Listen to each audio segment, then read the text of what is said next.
Hello दोस्तों, स्वागत है आपका अपने यूट्यूब चैनल रॉक क्लासेस में। प्यारे बच्चों, कैसे हो आप सभी? उम्मीद करता हूँ अच्छा हूँ और आपकी तैयारी भी अच्छे से चल रही होगी। बच्चे, जैसे कि आप सभी को पता है, यूपी पुलिस और यूपीएसआई के लिए हमने अपनी क्लासेस स्टार्ट कर दी थी, जिसमें हमने सबसे पहले शुरू की थी बच्चे रीजनिंग में हम पहला चैप्टर कंप्लीट कर चुके हैं डाइस। अगर आपने उसको नहीं देखा है तो प्ले लिस्ट में आपको वीडियो मिल जाएगी, वहाँ जाकर देख सकते हैं। आज बच्चे हम शुरू करने के लिए जा रहे हैं हिंदी। ठीक है, हिंदी हम क्या क्या पढ़ने वाले हैं, प्रीवियस ईयर एग्जाम को देखते हुए कहाँ कहाँ से क्वेश्चन पूछे गए थे, पहले हम सिलेबस देखेंगे, उसके बाद हम अपना चैप्टर शुरू करेंगे। आज जैसे बच्चे हम वर्णमाला चैप्टर शुरू करने वाले हैं। अब कुछ बच्चे कहेंगे सर हम यूपी पुलिस की तैयारी कर रहे हैं और यूपीएसआई का सिलेबस क्या सेम है? बच्चे हाँ, यूपी पुलिस और यूपीएसआई का सिलेबस बिल्कुल सेम है। ठीक है, हिंदी के सिलेबस में कोई भी अंतर नहीं है। अगर हम देखें तो बच्चे जैसे कि आपके सामने है, ये यूपीएसआई का सिलेबस है। यूपीएसआई में आप देखेंगे बच्चे, सबसे पहले हम बात करेंगे सामान्य हिंदी। हिंदी जो पूछी जाती है बच्चे, इसमें 40 क्वेश्चन पूछे जाते हैं। कितने? 40 क्वेश्चन। और आप सभी जानते हैं यूपीएसआई में एक क्वेश्चन 2.5 मार्क्स का होता है, तो 40 क्वेश्चन 100 मार्क्स के हो जाते हैं। ठीक है, अगर हम यूपी पुलिस की बात करें बच्चे, तो उसमें 37 क्वेश्चन हिंदी के पूछे जाते हैं। अगर बच्चे जीके की बात करें, जीके में भी बच्चे कितने क्वेश्चन? 40 क्वेश्चन। कितने मार्क्स के? 100 मार्क्स के। उसके बाद बच्चे हम बात करेंगे अपने मैथ्स की, तो बच्चे मैथ्स के भी कितने क्वेश्चन? 40 क्वेश्चन। कितने मार्क्स के? 100 मार्क्स के। उसी तरीके से बच्चे अगर हम बात करें रीजनिंग की, तो रीजनिंग के भी बच्चे 40 क्वेश्चन 100 मार्क्स के पूछे जाते हैं। अगर टोटल हम देखें 160 क्वेश्चन हमारे पूछे जाते हैं बच्चे। 160 क्वेश्चन कितने मार्क्स के? आप कहेंगे सर 400 मार्क्स के। हमारी जो कट ऑफ बनती है बच्चे, वो 400 में से बनती है। 400 में से आपके कितने नंबर आए हैं? ठीक है, 400 में से हमारी कट ऑफ लगेगी। आप जनरल कैटेगरी से हैं, एससी कैटेगरी से हैं, ओबीसी कैटेगरी से, एसटी कैटेगरी से या ईडब्ल्यूएस से, उसी के अकॉर्डिंग आपकी 400 में से कट ऑफ लगने वाली है। क्लियर? अब जैसे बच्चे आज हम शुरू करेंगे हिंदी, तो अगर हम हिंदी का सिलेबस ही आपके सामने है, अगर हम यूपी पुलिस का सिलेबस देखेंगे तब भी यही है, और यूपीएसआई का सिलेबस देखेंगे बच्चे तब भी यही है। ठीक है, हिंदी के सिलेबस हम देखेंगे, सबसे पहला चैप्टर इसमें है हिंदी और अन्य भारतीय भाषाएं। ठीक है, मतलब हिंदी भाषा का विकास। अगर हम देखें हिंदी व्याकरण का मौलिक ज्ञान, जिसमें हम पढ़ने वाले हैं वर्णमाला, जो हम आज ही शुरू करेंगे बच्चे, पहला चैप्टर हमारा होने वाला है। तत्सम तद्भव, पर्यायवाची, विलोम शब्द, अनेकार्थक, वाक्यांशों के स्थान पर एक शब्द, समरूपी भिन्नार्थक शब्द, अशुद्ध वाक्यों को शुद्ध करना, लिंग वचन कारक, सर्वनाम, विशेषण, क्रिया, काल, वाच्य, अव्यय, उपसर्ग, प्रत्यय, संधि, समास, ब्राह्मचिन्ह, मुहावरे, लोकोक्तियां, रस, छंद, अलंकार आदि। और बच्चे गद्यांश भी यहाँ पूछे जाने वाला है। और बच्चे साहित्य में जो हमारा पूछा जाता है, क्योंकि साहित्य हिंदी का बहुत रोल रहता है यूपीएसआई में, तो हम बहुत अच्छे से उसको कवर करेंगे। प्रसिद्ध कवि, लेखक एवं उनकी प्रसिद्ध रचनाएं। बच्चे यहाँ पे दिया है प्रसिद्ध लेखक और उनकी प्रसिद्ध रचनाएं, प्रसिद्ध दिया है। ठीक है, तो इससे आपको समझ जाना है, क्योंकि आप सभी जानते हैं अगर हम एक लेखक को पकड़ लें तो एक लेखक ने कम से कम बच्चे 50-60 रचनाएं की हैं। तो क्या हम 50-60 एक लेखक की रचनाएं करेंगे? नहीं बच्चे, केवल हमें वही इंपॉर्टेंट करनी है प्रसिद्ध। प्रसिद्ध आप सभी जानते हैं एक लेखक की 2 से 3 रचनाएं होती हैं, वो तो कम से कम हमें पता होनी चाहिए, तो हम इसको पढ़ने वाले हैं। ठीक है, और बच्चे हिंदी भाषा में पुरस्कार और विविध, यहाँ पर आप नोट करेंगे ये लास्ट जो पोर्शन दिया बच्चे विविध का दिया है। विविध का मतलब क्या होता है? क्योंकि आप सभी में देखेंगे मैथ्स के सिलेबस में विविध मिल जाएगा, रीजनिंग में विविध मिल जाएगा, और हिंदी में भी विविध आपको दिया गया है। विविध का मतलब क्या होता है? जैसे बच्चे आप मान लो एग्जाम में चले गए, यहाँ विविध ना लिखा होता, आप एग्जाम में जाते हो और एग्जाम में जो है इस सिलेबस से ना पूछ के 1-2 क्वेश्चन बाहर से आ जाता। ठीक है, मान लो पत्र लेखन से क्वेश्चन आ जाता, जैसे आपने देखा होगा जेल वार्डन में पत्र लेखन से क्वेश्चन पूछे गए थे।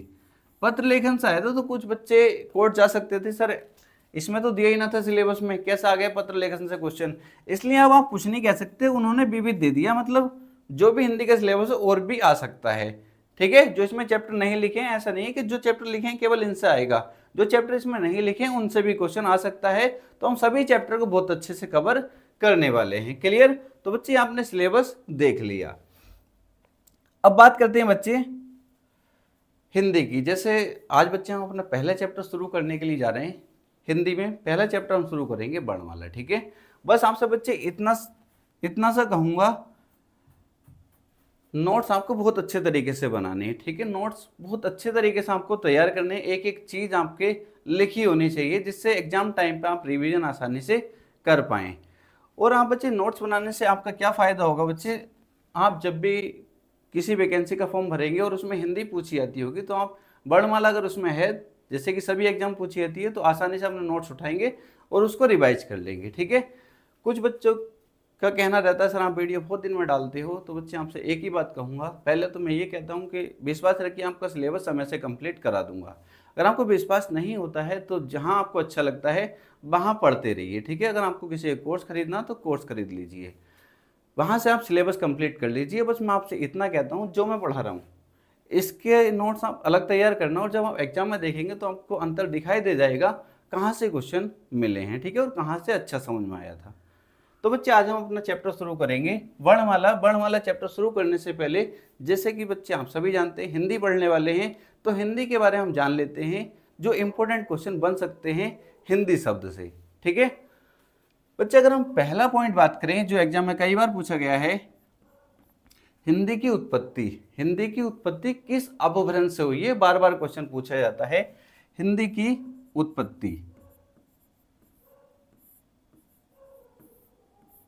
बच्चे अगर हम बात करें हिंदी की उत्पत्ति की, तो आप कहेंगे सर हिंदी की उत्पत्ति, क्वेश्चन पूछा है कि हिंदी की उत्पत्ति किस अपभ्रंश से हुई है, तो आप कहेंगे सर हिंदी की उत्पत्ति शोरसेनी अपभ्रंश से हुई है। किससे बच्चे, शोरसेनी अपभ्रंश से, यह आपको पता होना चाहिए। और इसके बारे में डिटेल से हम चर्चा करेंगे जब हिंदी भाषा का विकास पढ़ेंगे, क्लियर। अगर हम बच्चे बात करें हिंदी शब्द, हिंदी शब्द किस भाषा का है, ये क्वेश्चन यूपीएससी 2021 वाली वैकेंसी में पूछा गया था। हिंदी शब्द किस भाषा का है, तो आप बता रहे होंगे सर हिंदी शब्द फारसी भाषा का है। किस भाषा का है बच्चे, फारसी भाषा का है, तो आप कहेंगे सर हिंदी शब्द फारसी भाषा का है। अगर आपसे पूछ लिया जाए बच्चे हिंदी जो है, जो हम पढ़ रहे हैं, हिंदी नाम किसके द्वारा दिया गया, हिंदी नाम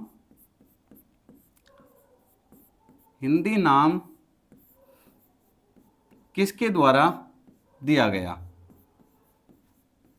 हिंदी नाम किसके द्वारा दिया गया, तो आप बताएंगे सर हिंदी नाम ईरानियों के द्वारा दिया गया। किसके द्वारा बच्चे, ईरानियों द्वारा दिया गया, ईरानियों द्वारा। ईरानियों मतलब बच्चे ईरान के निवासी, ईरान वालों ने क्या दिया, हमें हिंदी नाम दिया है। ये आपको पता होना चाहिए, कई बार एग्जाम में पूछा गया है। अगर बच्चे आपसे पूछ लिया जाए हिंदी भाषा के अंतर्गत, हिंदी भाषा के अंतर्गत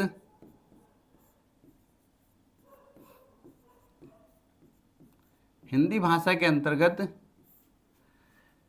कितनी उपभाषाएं, कितनी उपभाषाएं एवं बोलियां हैं, हिंदी भाषा के अंतर्गत कितनी उपभाषाएं एवं बोलियां हैं। अगर बच्चे हम बात करें उपभाषाओं की, तो बच्चे उपभाषाएं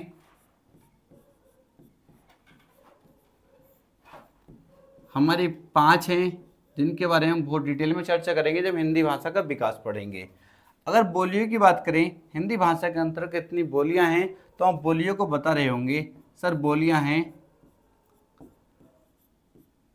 18। कितनी, 18। कुछ बच्चे 17 बता रहे होंगे, बट बच्चे 17 गलत हो जाएगा, ठीक है, क्योंकि जो भी हम पढ़ रहे हैं बच्चे उसका प्रूफ हमारे पास होना चाहिए। क्योंकि कभी अगर एग्जाम में हमसे पूछा जाता है और आयोग इसको गलत मान लेता है, तो हम लेकर जा सकते हैं कि सर ये प्रीवियस एग्जाम में पूछा गया था और वहाँ 18 माना गया था। तो ये 18 कहाँ पूछा गया था बच्चे, आप यूपी टेट का एग्जाम देखेंगे 2017 वाला, तो उसमें ये क्वेश्चन पूछा गया था हिंदी भाषा के अंदर कितनी बोल गया है तो उसमें 18 को आंसर माना था। तो बच्चे इसको लेकर हम खड़े हो सकते हैं कोर्ट में जाकर कि हमारा क्वेश्चन सही है। क्लियर है? तो आप कहेंगे सर बिल्कुल ठीक है, क्योंकि कुछ किताबों में 17 दे रखा है। गलती आपकी भी नहीं है, क्योंकि जो किताबों में वही आप पढ़ते हैं। तो बच्चे इसको ठीक कर लेंगे। कितना हो जाएगा? 18 हो जाएगा। अब बच्चे बात करेंगे हिंदी भाषा की लिपि। हिंदी भाषा की लिपि बच्चे क्या होती है? आप बहुत आसानी से बताएंगे सर हिंदी भाषा की लिपि देवनागरी होती है। जैसे आप जानते हैं बच्चे, अगर मैं आपसे पूछूं अंग्रेजी भाषा की लिपि, तो आप बहुत आसानी से बता पाएंगे अंग्रेजी भाषा की लिपि रोमन लिपि होती है। अगर हम पंजाबी भाषा की पूछूं तो आप बता पाएंगे सर पंजाबी भाषा की लिपि गुरुमुखी लिपि होती है। इसी तरीके से हिंदी भाषा की जो लिपि होती है बच्चे, हिंदी भाषा की लिपि आप बताएंगे सर देवनागरी। हिंदी भाषा की लिपि देवनागरी।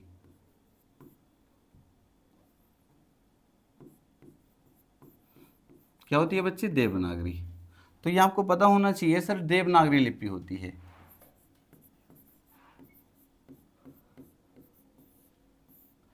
बच्चे देवनागरी लिपि ये तो सब बच्चों को पता होता है, बट आपको ये भी पता होना चाहिए देवनागरी लिपि का सर्वप्रथम प्रयोग कहाँ किया गया था। ठीक है, ये क्वेश्चन भी बन सकता है। तो आप कहेंगे सर देवनागरी लिपि का देवनागरी लिपि का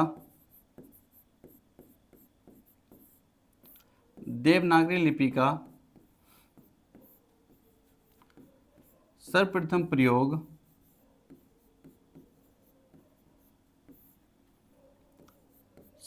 प्रयोग जयभट्ट के शिलालेख में। किसके बच्चे? जयभट्ट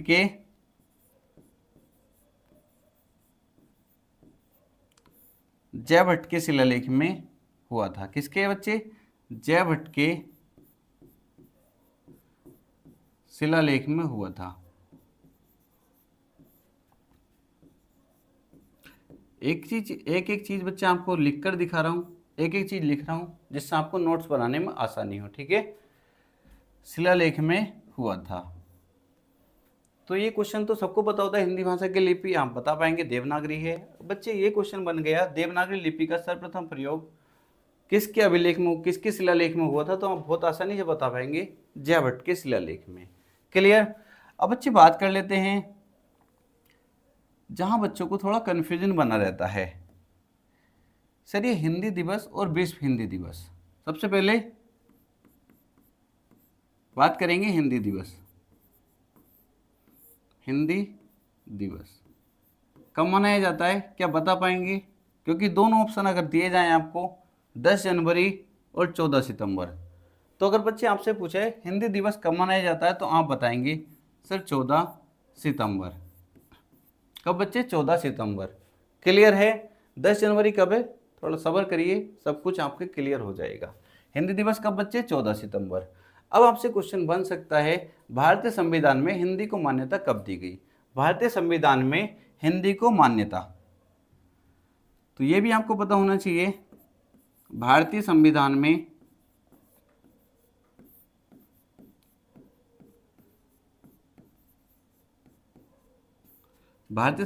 हिंदी को मान्यता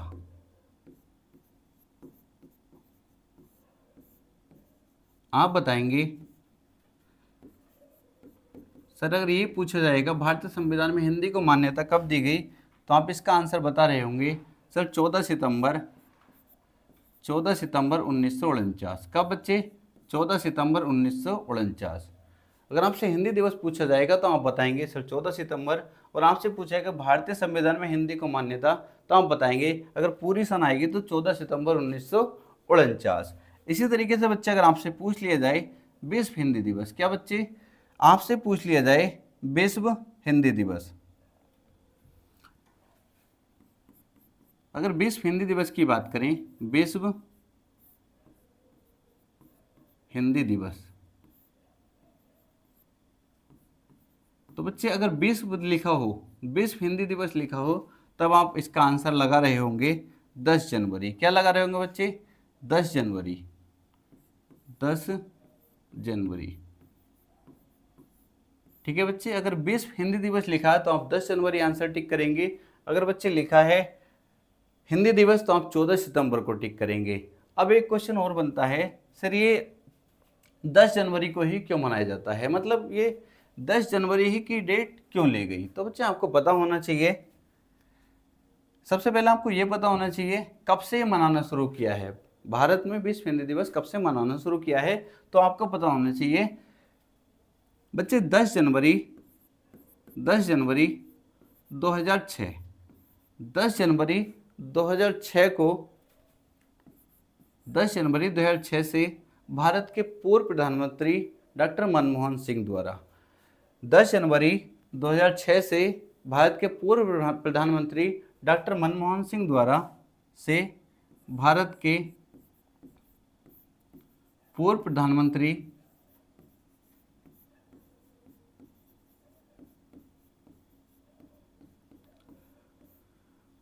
डॉक्टर मनमोहन सिंह द्वारा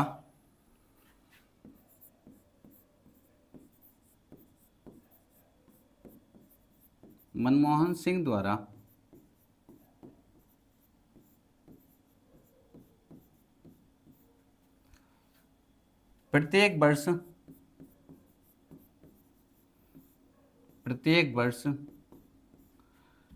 10 जनवरी को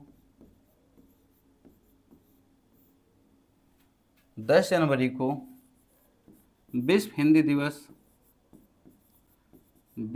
दिवस मनाए जाने की घोषणा की, दिवस मनाए जाने की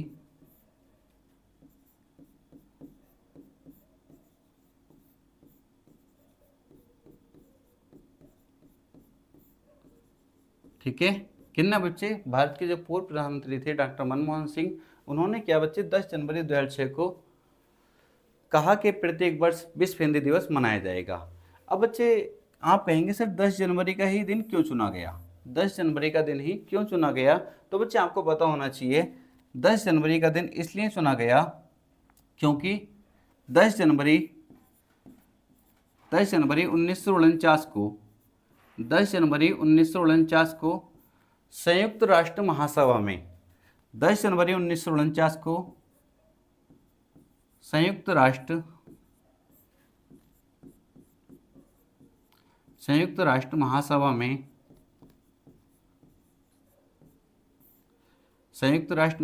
में पहली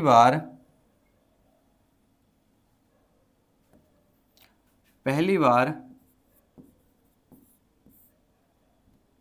हिंदी बोली गई थी, पहली बार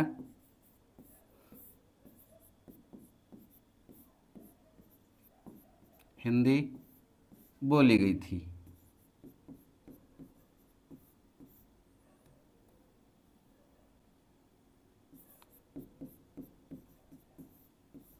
ठीक है बच्चे, तो इतनी बात आपको क्लियर होनी चाहिए।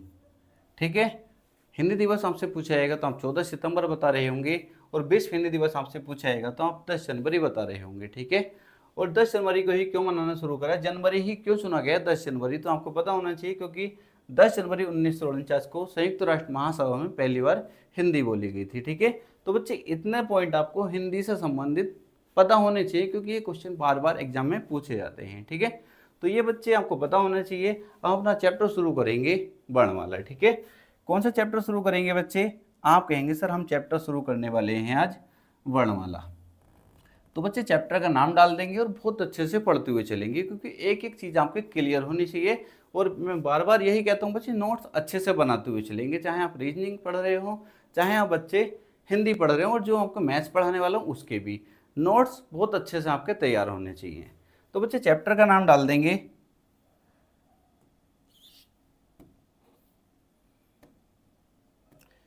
अभी तो बच्चे बोर्ड चलाने में ही दिक्कत आ रही है, आप देखेंगे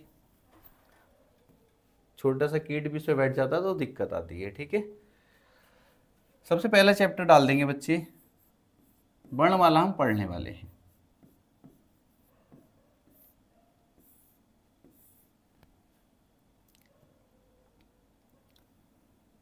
चैप्टर शुरू करने से पहले बच्चे वर्णमाला होती क्या है ये जानने से पहले हम इसके छोटे छोटे पॉइंट के बारे में चर्चा करेंगे, फिर हम वर्णमाला पर चलेंगे। ठीक है, तो पहले अगर मैं बात करूं इसमें बच्चे सबसे पहले मैं बात कर लेता हूं वर्ण की।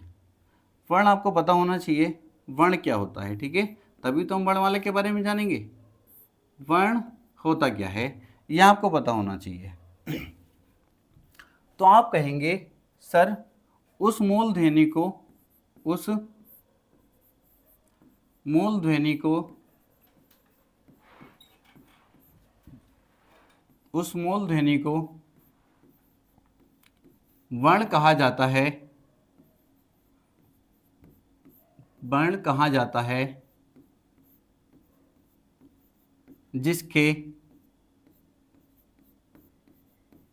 जिसके खंड, जिसके खंड या टुकड़े, खंड या टुकड़े ना किए जा सके, ठीक है, ना किए जा सके। तो आपको पता होगा बच्चे, आप आसानी से बता पाएंगे वर्ण किसे कहते हैं। आप कहेंगे सर उस मूल ध्वनि को वर्ण कहा जाता है जिसके खंड या टुकड़े ना किए जा सके। जैसे बच्चे एग्जाम्पल के तौर पर हम जानेंगे, जैसे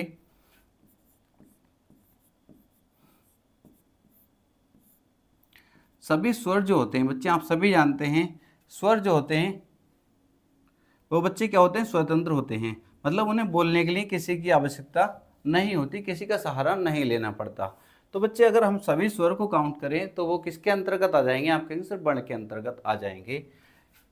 ए ई उ मतलब सभी स्वर, ठीक है, किसके अंतर्गत आ जाएंगे, वर्ण के अंतर्गत आ जाएंगे, क्योंकि इसकी डेफिनेशन कहती है बच्चे उस मूल ध्वनि को वर्ण कहा जाता है जिसके खंड या टुकड़े ना किए जा सके, मतलब उसको तोड़ा ना जा सके। क्या आप इसको तोड़ सकते हैं, बताओ मुझको। आप कहेंगे सर बिल्कुल भी नहीं तोड़ सकते।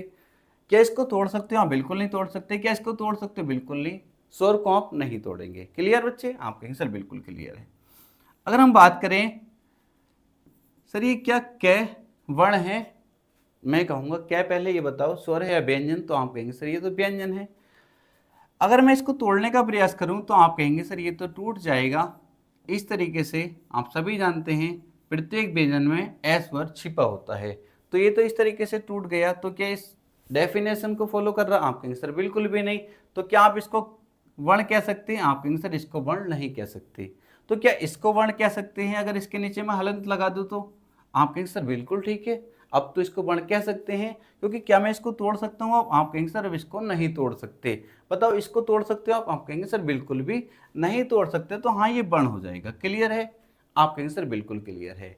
अगर मैं बच्चे खा की बात करूं, क्या इस खा को मैं वर्ण कह सकता हूं, आप कहेंगे सर बिल्कुल भी नहीं कहेंगे। मैं कहूंगा क्यों नहीं कहेंगे, आप कहेंगे सर आप डेफिनेशन में कह रहे हो जिसके खंड या टुकड़े ना किए जा सके, बट इसको तो तोड़ा जा सकता है। इस तरीके से प्रत्येक व्यंजन में एस ऊपर एस और छिपा होता है, तो इस तरीके से तोड़ा जा सकता है। जब हम व्यंजन पढ़ेंगे तो बहुत अच्छे से इसके बारे में चर्चा कर रहे होंगे। तो आप कहेंगे सर इसको भी नहीं कह सकते। तो आप कहेंगे सर फिर किसको कहेंगे, मैं कहूँगा बच्चे आप क्या कहेंगे, इनके नीचे हलंत लगा दो। इसके नीचे क्या करेंगे बच्चे हम, अगर हलंत लगा दें, कै के नीचे हलंत लगा देता हूँ, कै के नीचे हलंत लगा देता हूँ, क्या अब ये बच्चे क्या है, ये अवर्ण है, आप कहेंगे सर बिल्कुल ठीक है, अब इनको नहीं तोड़ा जा सकता। अब जो हमारी डेफिनेशन लिखी है उसको ये फॉलो कर रही है, उस कंडीशन को, ठीक है। तो ये क्या है, सभी वर्ण हैं। क्योंकि अभी तक बच्चों को पता होता है वर्ण और अक्षर में उनको अंतर ही नहीं पता होता। जबकि आप अगर देखेंगे यूपीएससी मेरठ आश्रित का एग्जाम हुआ था, उसमें ये क्वेश्चन पूछा गया था। कैसा क्वेश्चन पूछा गया था उस पर भी हम बात करने वाले हैं। अब बच्चे बात करेंगे अक्षर के बारे में, ठीक है। किसके बारे में बात करेंगे बच्चे, अक्षर के बारे में। वर्ण के बारे में हमने जान लिया, अब बच्चे जानेंगे अक्षर के बारे में। अब हेडिंग लगा देंगे अक्षर क्या होता है।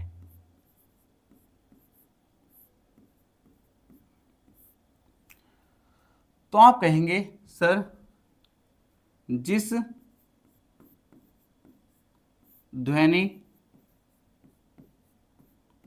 या ध्वनि समूह का उच्चारण, जिस ध्वनि या ध्वनि समूह का उच्चारण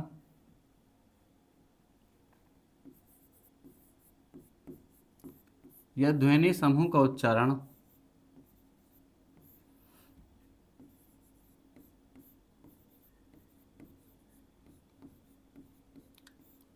एक सांस,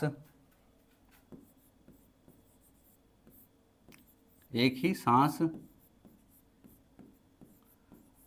अर्थात एक ही प्रयास में होता है,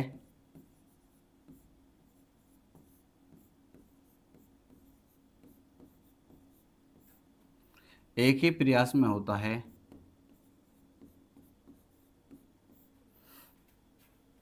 उसे अक्षर कहते हैं। उसे बच्चे क्या कहते हैं?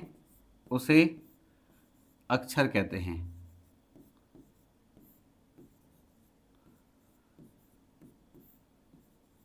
तो आप कहेंगे सर इसे भी समझाइए, तो बच्चे इसे भी समझ लीजिए।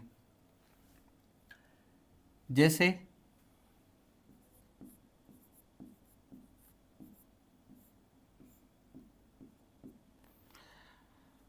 अगर बच्चे हम बात करें क्या क्या है, अभी हमने बात करी सर ये अक्षर है। क्या है ये? क्योंकि हम बोलेंगे का एक ही सांस अर्थात एक ही प्रयास में होता है, तो वो क्या कहलाता है? आप कहेंगे सर अक्षर कहलाता है।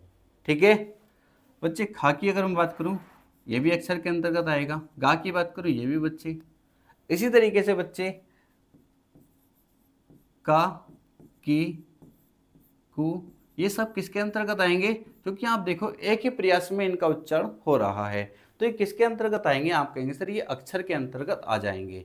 किसके? अक्षर के अंतर्गत। आप कहेंगे सर एग्जाम में कैसे क्वेश्चन पूछा जाएगा यहाँ से? जैसे कि आप अगर यूपीएससी मृत आश्रित का एग्जाम आपने देखा होगा, पेपर देखा होगा बच्चे, तो आपको पता होगा कैसा क्वेश्चन वहाँ पे पूछा गया था। कौन सा क्वेश्चन पूछा गया तो वो आपको क्लियर कर देता हूँ। ठीक है, अंतर तो आपके समझ में आ गया? आप कहेंगे सर बिल्कुल समझ में आ गया, बट बच्चे हम बोल देते हैं, आम भाषा में हम बोल देते हैं। ठीक है, आम भाषा में क्या करते हैं हम? वर्ण और अक्षर को एक ही बोल देते हैं, बट बच्चे अंतर आपको पता होना चाहिए।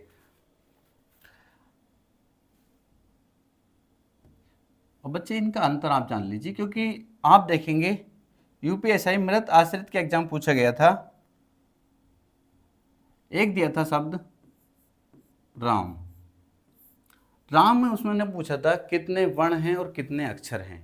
अगर बच्चे दोनों सेम हैं, वर्ण और अक्षर सेम है, तो आंसर भी सेम होना चाहिए था। ठीक है, अगर वर्ण और अक्षर आप सेम पढ़ते हो कि एक ही होते हैं जो आपको पढ़ाते हैं, तो बच्चे आंसर भी उसका अगर दो है तो दो ही होना चाहिए था, चार है तो चार ही होने चाहिए, चार ही वर्ण चार ही अक्षर, दो है तो दो ही वर्ण दो अक्षर होने चाहिए।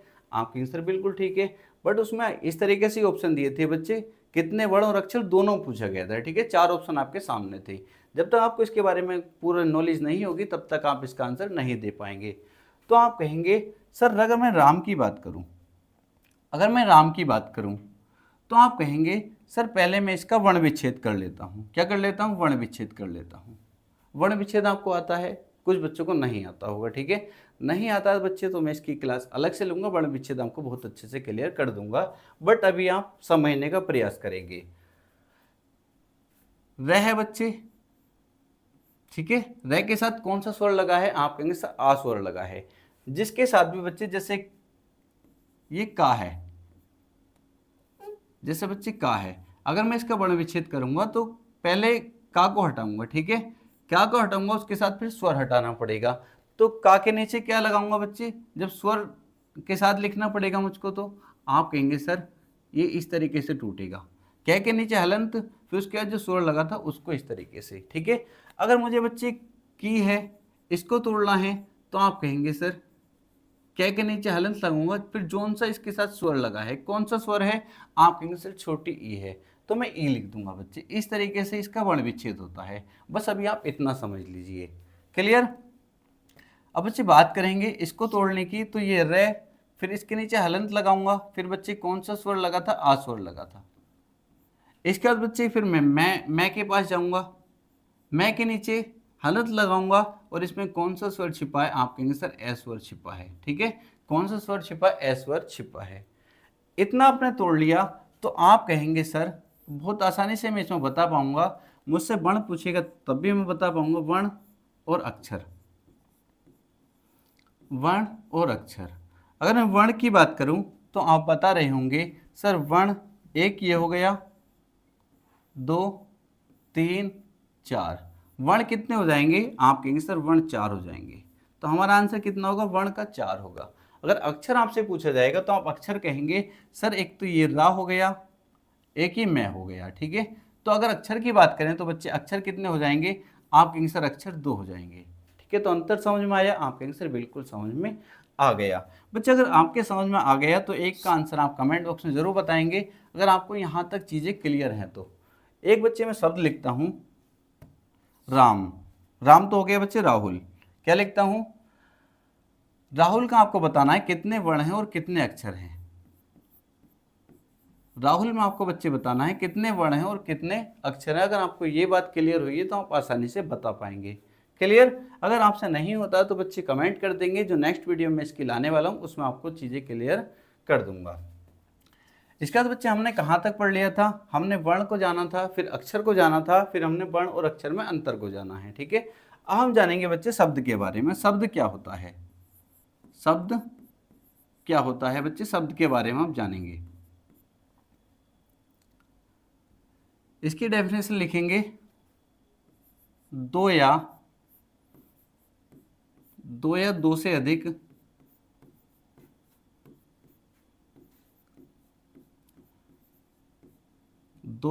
अधिक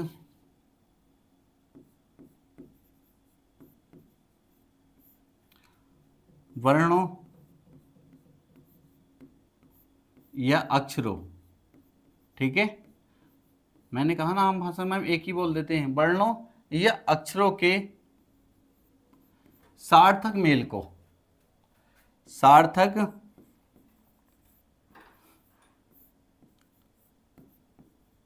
सार्थक मेल को शब्द कहते हैं,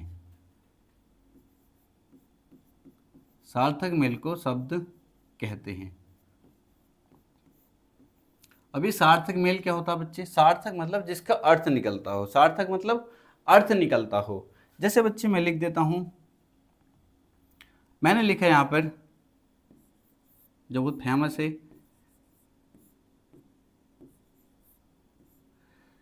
बच्चे मैंने लिख दिए यहां पर 3 अक्षर।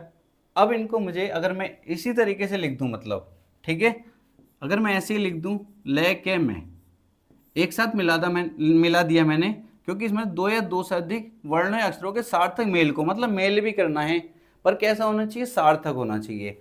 अगर मैं ऐसे मिला देता हूँ डायरेक्ट ही तो लकम हो जाएगा। लकम क्या आपके दिमाग में कोई वर्ड बनता है, क्या कोई शब्द बनता है, आप कहेंगे सर नहीं। मेल कैसा होना चाहिए, सार्थक मेल को। सार्थक मतलब कैसे बच्चे, अगर मैं पहले क्या करता हूँ, कै को लगाता हूँ, फिर उसके बाद बच्चे मैं को लगाता हूँ, फिर उसके बाद ले को लगाता हूँ, तो मेरा बन जाएगा कमल। कमल लिखते ही आप कहेंगे सर बिल्कुल ठीक है, सार्थक मेल है, तो हम इसको क्या कह देंगे, शब्द कह देंगे। सार्थक मेल को क्या कहते हैं, शब्द कहते हैं, ठीक है। अगर मैं ऐसे भी कह सकता हूँ सर पहले कै को लगा दो, फिर इसके बाद ले को मैं ले लेता हूँ, फिर इसके बाद मैं को ले लेता हूँ, तो ये क्या बन जाएगा, कलम बन जाएगा। तब भी आप कहेंगे सर बिल्कुल ठीक है, ये भी सार्थक मेल है, तो इसको क्या कह देंगे, शब्द कह देंगे, ठीक है। क्या कह देंगे बच्चे, शब्द कह देंगे। तो बच्चे उम्मीद करता हूँ ये शब्द भी आपके क्लियर हो चुका होगा। अब यहाँ से क्वेश्चन किस तरीके से बनते हैं, वन लाइनर, वर्ण अक्षर और शब्द से, पहले उनको भी क्लियर कर लेते हैं, ठीक है, पहले उनको भी क्लियर कर लेते हैं।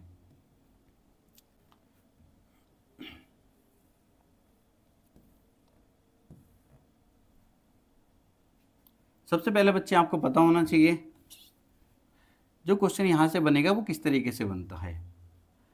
क्वेश्चन बन सकता है भाषा की सबसे छोटी इकाई, भाषा की सबसे छोटी इकाई,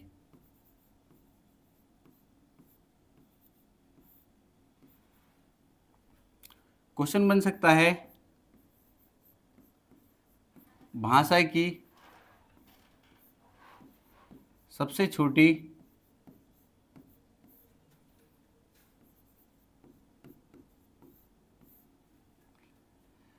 मौखिक इकाई,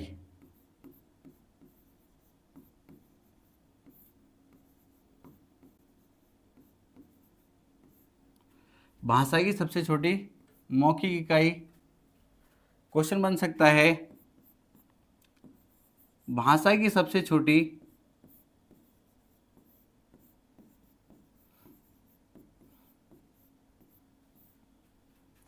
भाषा की सबसे छोटी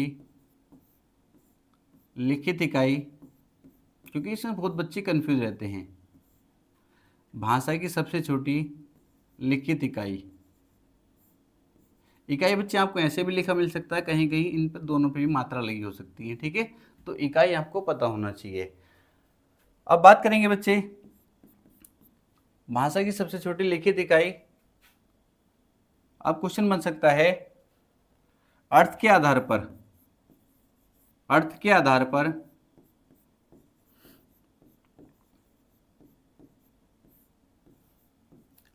भाषा की सबसे छोटी इकाई।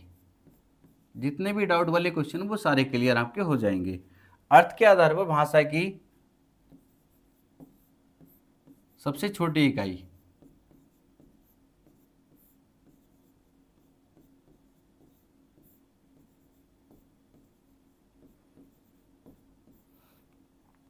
बच्चे क्वेश्चन बन सकता है भाव या भावार्थ के आधार पर, भाव या भावार्थ के आधार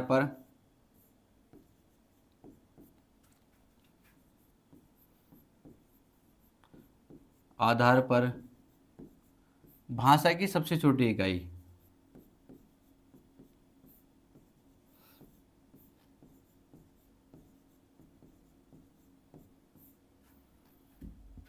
भाषा की सबसे छोटी इकाई,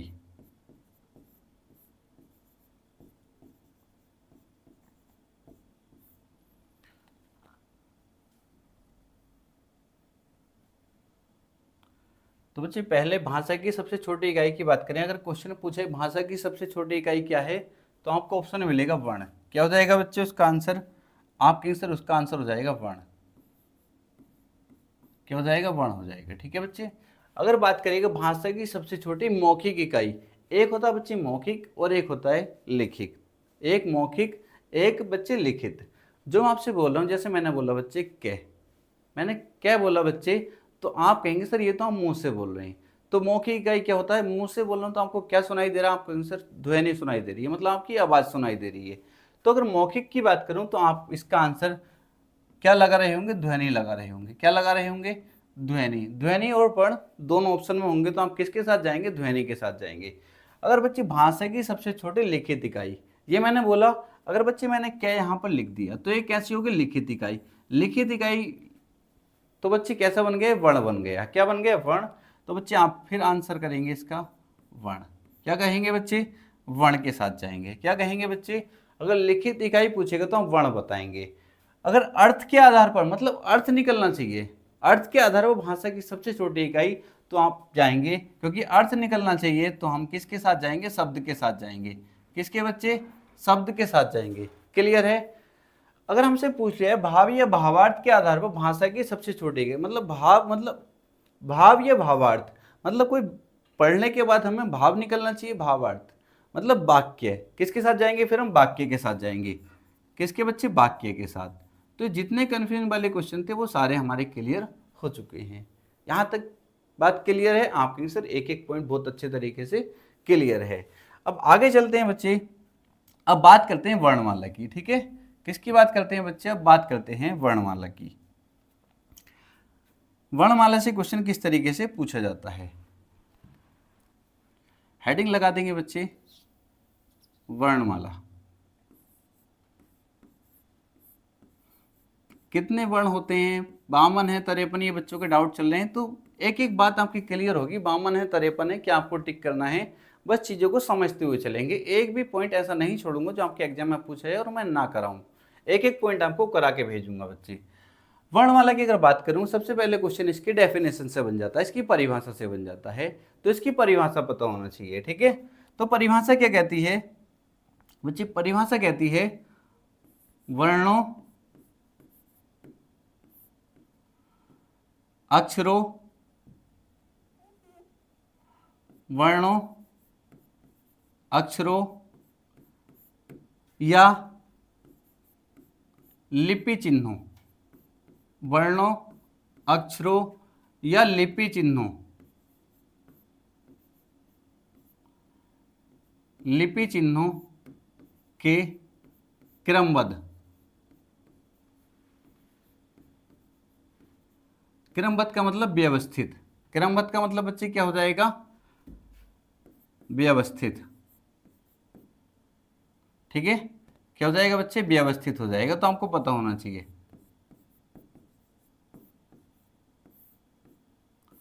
वर्णों, अक्षरों या लिपि चिन्हों के क्रमबद्ध या व्यवस्थित क्रम को या समूह को, ठीक है, क्रम को या समूह को वर्णमाला कहते हैं, को वर्णमाला कहते हैं, वर्णमाला कहते हैं। क्या है बच्चे इसकी परिभाषा, वर्णों, अक्षरों या लिपि चिन्हों के व्यवस्थित या क्रमबद्ध समूह को वर्णमाला कहते हैं या क्रम को वर्णमाला कहते हैं।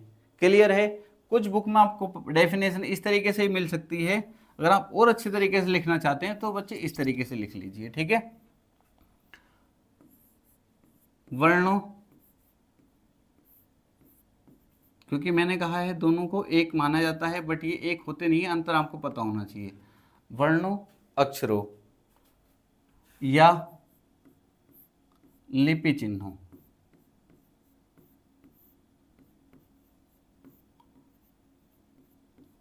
लिपि चिन्हों के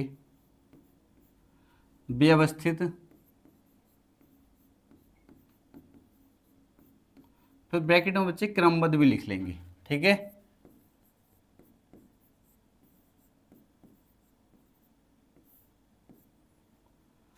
समूह को या क्रम को वर्णमाला कहते हैं। ठीक है, एक कमेंट करके बताना कि आपके राइटिंग समझ आ रही है या नहीं आ रही। ठीक है, क्योंकि बच्चे शुरुआत में पहली बार मैं बोर्ड पर लिख रहा हूँ तो थोड़ा सा राइटिंग हो सकता है आपके समझ में ना आए, बट मेरी पूरी कोशिश है साफ साफ लिख पाऊँ। यहाँ तक क्लियर हो गया। क्वेश्चन कैसे बनेगा, वर्णमाला किसे कहते हैं, डेफिनेशन से क्वेश्चन इस तरीके से बनेगा, वर्णमाला किसे कहते हैं, फिर ऑप्शन इस तरीके से डाल देगा, वर्णों के समूह को। बच्चे दो ऑप्शन मैं आपको देता हूं, एक तो वर्णों के समूह को, क्योंकि जल्दबाजी में जो आप क्वेश्चन गलत करते हैं, पढ़ा लिखा जो बच्चा होता है, जो पढ़ने के बाद भी सिलेक्शन नहीं हो पाता, वो मेन कारण क्या होता है, बच्चे जो आते हुए क्वेश्चन है उनको गलत कर देता है जल्दबाजी में। ठीक है, तो आपको आते हुए क्वेश्चन गलत नहीं करने। एक तो ऑप्शन है वर्णों के समूह को और एक वर्णों के व्यवस्थित समूह को। तो किस ऑप्शन के साथ जाएंगे, आप बताओ किस ऑप्शन के साथ जाओगे। आप कहेंगे सर पहला ऑप्शन वर्णों के समूह को, दूसरा वर्णों के व्यवस्थित समूह को। तो आपको इतनी बातें याद रखनी है, एकदम जल्दबाजी में आंसर नहीं टिक करना, कभी एकदम टिक कर दो। बच्चे वर्णों के समूह को नहीं कहते, वर्णों के व्यवस्थित समूह को। जैसा हमने शब्द पढ़ा था ना, वर्णों के व्यवस्थित समूह को, या अक्षरों के व्यवस्थित समूह को, या लिपि चिन्हों के व्यवस्थित समूह को। ठीक है, कोई भी ऑप्शन उसमें मिल सकता है। तो वर्णों के व्यवस्थित समूह को देवे, या लिपि चिन्हों के व्यवस्थित क्रम को दे सकता है, या बच्चे आपको अक्षरों के व्यवस्थित समूह को दे सकता है। वर्णमाला की डेफिनेशन से क्वेश्चन इस तरीके से बनेगा। क्लियर हो गया, आप कहेंगे सर बिल्कुल क्लियर हो गया। अब बच्चे कैसे वो समझने का प्रयास करेंगे।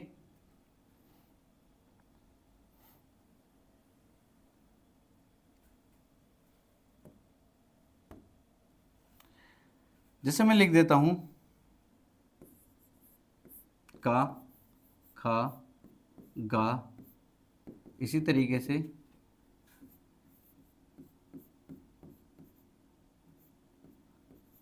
ज्ञानी तक। ये बच्चे क्या है, वर्णों का व्यवस्थित समूह है। क्या है, वर्णों का व्यवस्थित समूह है, अक्षरों का व्यवस्थित समूह। ठीक है, तो इसको क्या कह देंगे हम, इसको तो वर्णमाला कह देंगे, बिल्कुल ठीक है, क्योंकि व्यवस्थित है, सॉरी वर्णमाला। ठीक है, क्या कह देंगे इसको, वर्णमाला। अगर नहीं समझ आ रहा बच्चे, जैसे एक तरीके से समझिए, जैसे हम अंग्रेजी में पढ़ते हैं, इंग्लिश से आप बहुत अच्छे से समझ पाएंगे, क्योंकि इंग्लिश चाहे आपकी कितनी भी कमजोर है, ABCD तो आपको आती होंगी। इंग्लिश अल्फाबेट में बच्चे हम पढ़ते हैं, ए से शुरू करते हैं, ए से शुरू करते हैं और कहाँ तक जाते हैं, आप कहेंगे सर इस तरीके से हम जाते हैं जेड तक। कहाँ तक, जेड तक। क्या ये व्यवस्थित समूह है, व्यवस्थित क्रम है, आप कहेंगे सर बिल्कुल ए बी सी डी इस तरीके से जेड तक गए हैं। इसी तरीके बच्चे हिंदी में कैसे लेकर मैं ज्ञानी तक गया हूँ, तो इसको भी क्या बोलेंगे बच्चे, वर्णमाला बोलेंगे। ये अंग्रेजी की है बट हम हिंदी पढ़ रहे हैं, तो उसमें क्या हो जाएगा बच्चे, हम हिंदी में पढ़ेंगे तो उसको क्या बोल देंगे, वर्णमाला बोल देंगे। इतनी बात है क्लियर, आप कहेंगे सर बिल्कुल क्लियर है। अगर बच्चे इस तरीके से ना लिखा हो, पहले मैं बी ए सी डी जेड, क्या इसको मैं वर्णमाला बोल सकता हूँ, बताओ इसको वर्णमाला बोल सकता हूँ? आप कहेंगे सर ये तो वर्णमाला नहीं हुई, ये तो वर्णमाला नहीं हुई, क्योंकि वर्ण तो हैं, ये वर्ण तो हैं बट वर्णों का व्यवस्थित नहीं है क्रम, ये वर्ण का समूह है। क्या कहलाएगा, वर्ण समूह कहलाएगा। उसी तरीके से बच्चे हमारा हिंदी में हम बात करें, मान लो ख पहले लिखा है, च पहले लिखा है, क्या लिखा है, इस तरीके से लिखें तो क्या हम इसको वर्णमाला बोलेंगे? आप कहेंगे सर नहीं बोलेंगे, क्योंकि व्यवस्थित समूह नहीं है। तो बच्चे व्यवस्थित नहीं है तो इसको क्या बोलेंगे, वर्ण समूह बोलेंगे। क्या बोलेंगे, वर्ण समूह कहलाएगा ये हमारा। इतनी बात क्लियर? आप कहेंगे सर बिल्कुल क्लियर हो चुकी है। यहाँ तक क्लियर हो गया बच्चे। अब आगे चलेंगे हम, अब हेडिंग डाल देंगे बच्चे, हेडिंग डाल देंगे वर्ण के भेद। ठीक है, क्या बच्चे डाल देंगे, वर्ण के भेद।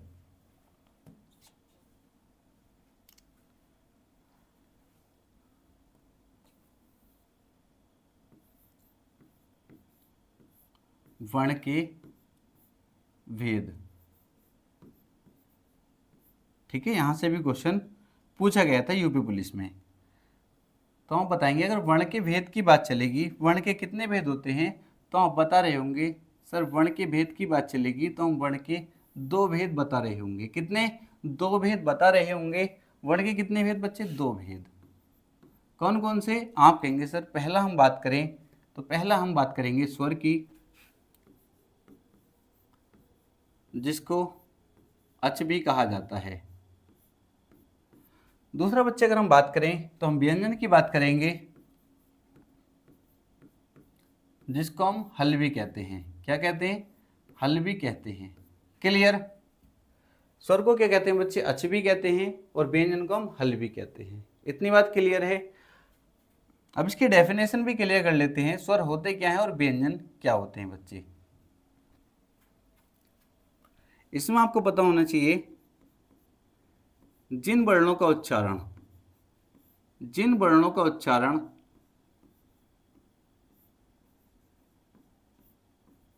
जिन वर्णों का उच्चारण स्वतंत्र रूप से होता है, स्वतंत्र रूप से होता है, स्वतंत्र मतलब किसी की सहायता नहीं लेनी पड़ती, उसे क्या बोलते हैं बच्चे, स्वतंत्र बोलते हैं। स्वतंत्र रूप से होता है, उन्हें स्वर कहते हैं, उन्हें स्वर कहते हैं।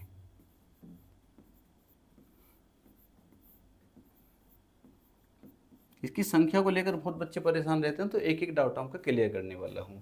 अगर हम बात करें बच्चे व्यंजन की, तो व्यंजन की डेफिनेशन लिखेंगे, जिन वर्णों का उच्चारण, जिन वर्णों का उच्चारण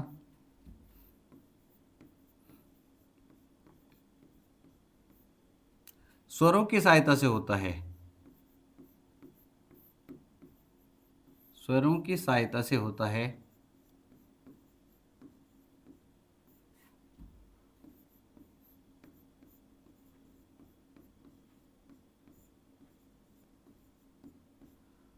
उन्हें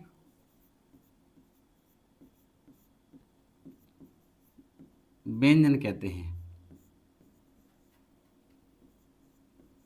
उन्हें व्यंजन कहते हैं। अब बच्चे स्वर में हम देखेंगे कौन कौन से होते हैं, संख्या के बारे में कुछ डिटेल में चर्चा करेंगे। अभी आप जानेंगे जैसे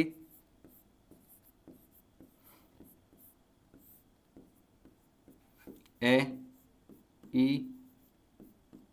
बच्चा अगर मैं इनकी बात करूं, क्या इन्हें बोलने के लिए किसी की सहायता लेनी पड़ेगी? आप कहेंगे सर किसी की भी नहीं, इसको बोलने के लिए तो स्वतंत्र रूप से बोला जाता है। अगर इसकी बात करूँ ये भी स्वतंत्र रूप से बोला जाता है, ये भी स्वतंत्र रूप से बोला जाता है।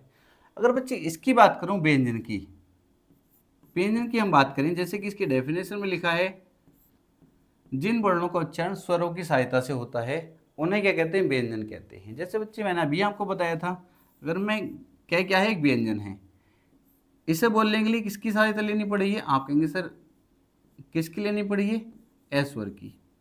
अगर ख की बात करूं तो आप कहेंगे सर ख के नीचे हलंत लगाएंगे। अगर ग की बात करूं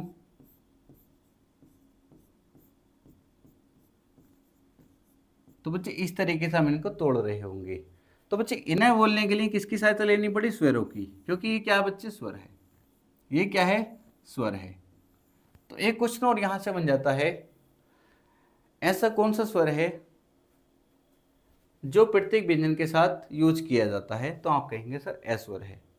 प्रत्येक व्यंजन के साथ ए स्वर लगा होता है, ये आपको याद रखना है। क्वेश्चन बन सकता है प्रत्येक स्वर, प्रत्येक व्यंजन के साथ, प्रत्येक व्यंजन के साथ कौन सा स्वर लगा होता है, तो ऑप्शन में आपको ए स्वर मिल जाएगा, तो उसको आपको टिक करना है। और डेफिनेशन से क्वेश्चन कैसे पूछा जाता है बच्चे, जिन वर्णों का उच्चारण स्वतंत्र रूप से होता है उन्हें क्या कहते हैं, स्वर, व्यंजन, और इस तरीके से 4 ऑप्शन आपको दे देगा। स्वर, व्यंजन, एक ऑप्शन डालेगा इस तरीके से बच्चे, स्वर, व्यंजन, ऑप्शन सी डाल देगा दोनों, स्वर एवं व्यंजन,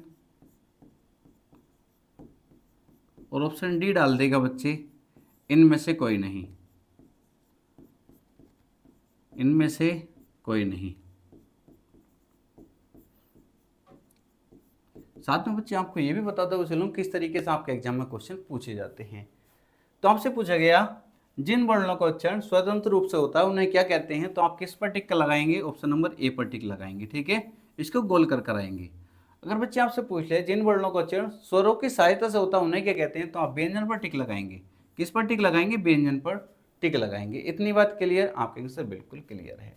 तो बच्चे आज जो हम पढ़ने वाले हैं, आज हम स्वर को कंप्लीट करेंगे, और बच्चे नेक्स्ट वीडियो में व्यंजन को कंप्लीट कर रहे होंगे। ठीक है, क्योंकि एक वीडियो में अगर मैं पूरा कंप्लीट करा दूँ तो ज़्यादा बड़ी वीडियो हो जाती है जो आप नहीं देख पाते। ठीक है, तो अभी हम धीरे धीरे चलेंगे और बहुत अच्छे से चीज़ों को क्लियर कर रहे होंगे। तो बच्चे हेडिंग डाल देंगे हम स्वर। क्या डाल देंगे बच्चे, स्वर के बारे में सबसे पहले हम पढ़ने वाले हैं, फिर उसके बाद हम व्यंजन को बहुत डिटेल में जानेंगे। ये बॉडी बच्चे थोड़ा दिक्कत कर रहा है, अभी पहली बार चलाया जा रहा, तो इस वजह से परेशानी हो रही है। क्या डाल देंगे बच्चे, सबसे पहले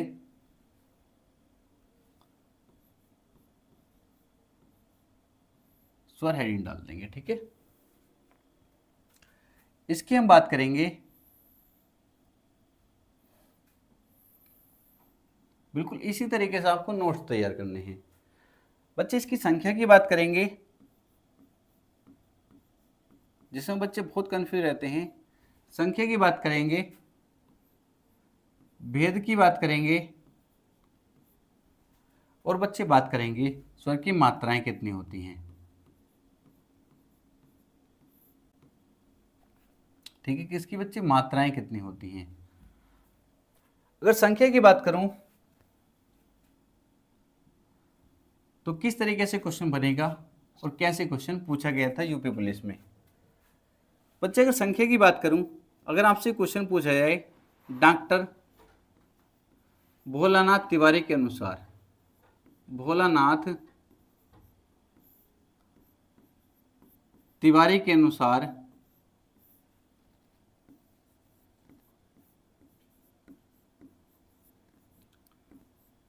स्वरों की संख्या,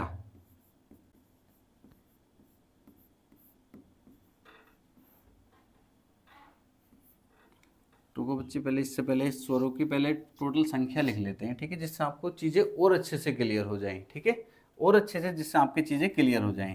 तो अगर मूल स्वर की बात करूं, जो मूल स्वर है बच्चे वो कितने, 11 बहुत अच्छे से जानते हैं। और कहाँ हमको 11 टिक करना है, कहाँ 13 टिक करना है, कहाँ 10 टिक करना है, वो सब कुछ क्लियर करने वाला हूँ। सबसे पहले बच्चे हम लिख लेते हैं, तो कुछ बच्चे ऐसे याद करते हैं जैसे छोटी क्लासों में पढ़े होते हैं, छोटा बड़ा छोटी बड़ी इस तरीके से। अगर ए आ ई इस तरीके से जैसे भी आप मतलब आपको याद करना है, आपके एग्जाम में क्वेश्चन बढ़ना चाहिए। बस मैं चाहता हूं कि आपका क्वेश्चन गलत नहीं होना चाहिए, चाहे आप छोटा बड़ा करके याद करो, चाहे आप ए आ ई इस तरीके से याद करो। क्लियर? तो मैं आपको कहूंगा छोटा बड़ा करके याद करो और आसानी से याद हो जाएगा। छोटा बड़ा, ठीक है, छोटी बड़ी, छोटा ऊ बड़ा ऊ, ठीक है, री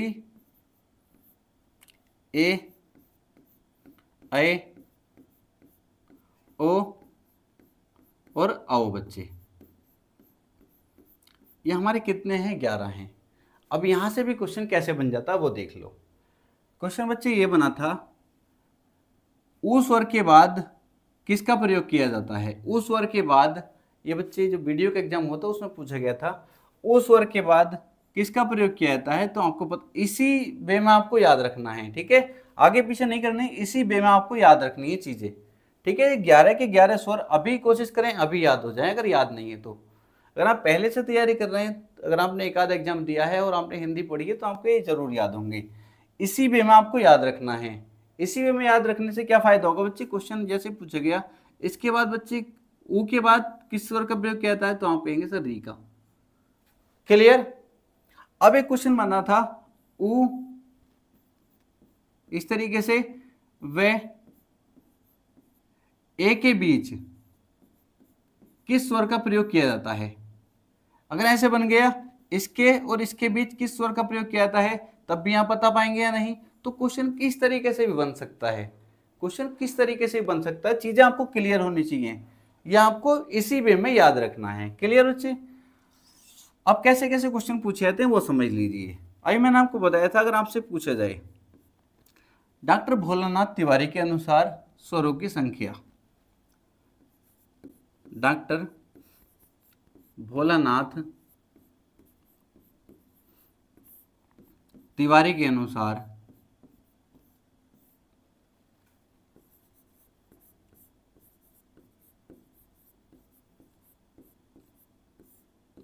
स्वरों की संख्या,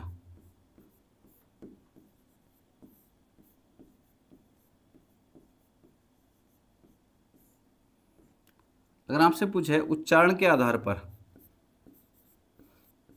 उच्चारण के आधार पर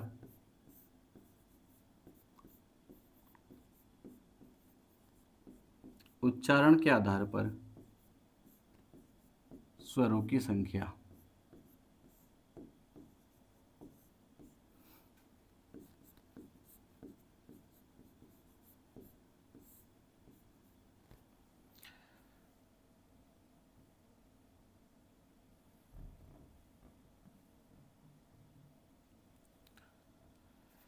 बच्चे अगर उच्चारण के आधार पर आपसे पूछे स्वरों की संख्या, या आपसे पूछा जाए मूलतः या सामान्यतः,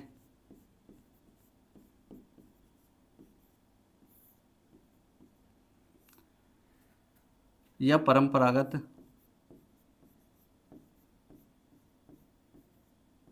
या बच्चे कुल स्वरों की संख्या, इनमें से कोई भी वर्ड यूज कर ले, कुल स्वरों की संख्या।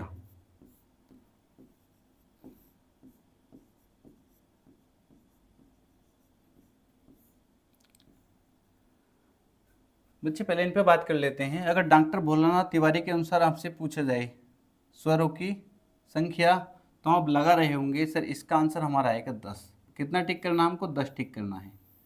अगर हमसे पूछा है उच्चारण के आधार पर स्वरों की संख्या, तब भी हम किसको टिक करेंगे? जिस ऑप्शन में 10 होगा बच्चे उसको टिक कर रहे होंगे। कितना? 10 टिक करेंगे। अगर बच्चे हमें वर्ड यूज कर ले मूलतः, सामान्यतः या परंपरागत, क्वेश्चन कहते हैं मूलतः स्वरों की संख्या कितनी होती है, या क्वेश्चन कहते हैं सामान्यतः स्वरों की संख्या कितनी होती है, या क्वेश्चन बोल दे परंपरागत रूप से स्वरों की संख्या कितनी होती है, या क्वेश्चन बोल दे कुल स्वरों की संख्या कितनी होती है, तो आप टिक कर रहे होंगे 13 को। 13 क्यों बच्चे? आप सभी जानते हैं 11 तो हमने अभी पढ़े हैं, मूल स्वर होते हैं, और 2 बच्चे हमें याद रखना है, अयोगभावी तो होते हैं हमारे। क्या होते हैं बच्चे? 2 अयोगभावी होते हैं। क्लियर? इतनी बात क्लियर है? आप कहेंगे सर बिल्कुल क्लियर है, क्योंकि आप देखेंगे सर हमने तो किताबों में देखा 11 कुल स्वर भी 11 लिखे होते हैं। बच्चे 11 आपको याद नहीं रखना, 13 याद रखना। अगर उसने ये वर्ड यूज करा है 11 और 13 दोनों ऑप्शन में है, 11 भी ऑप्शन में और 13 भी ऑप्शन में, तो आप 13 को टिक करेंगे अगर इनमें से कोई भी वर्ड उसने यूज किया है तो। अगर 13 ऑप्शन में नहीं है तब तो बच्चे हम 11 को टिक करके ही आएंगे। आप सभी जानते हैं, आपको बताने की जरूरत नहीं है। ठीक है, इतनी बात क्लियर हुई? आपके आंसर बिल्कुल क्लियर हो गई। अब बच्चे और बात कर लेते हैं। संख्या से जब बात कर ही रहे हैं तो संख्या का पूरा कंप्लीट कर देते हैं, फिर बात को हम भेद जानेंगे।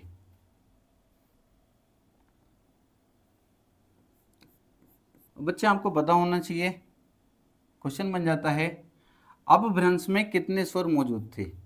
अपभ्रंश हिंदी में, अपभ्रंश में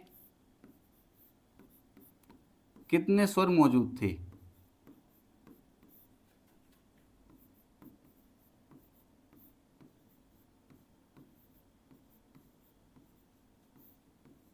तो आप बता रहे होंगे सर इसका आंसर हमारा हो जाएगा 8। कितना हो जाएगा?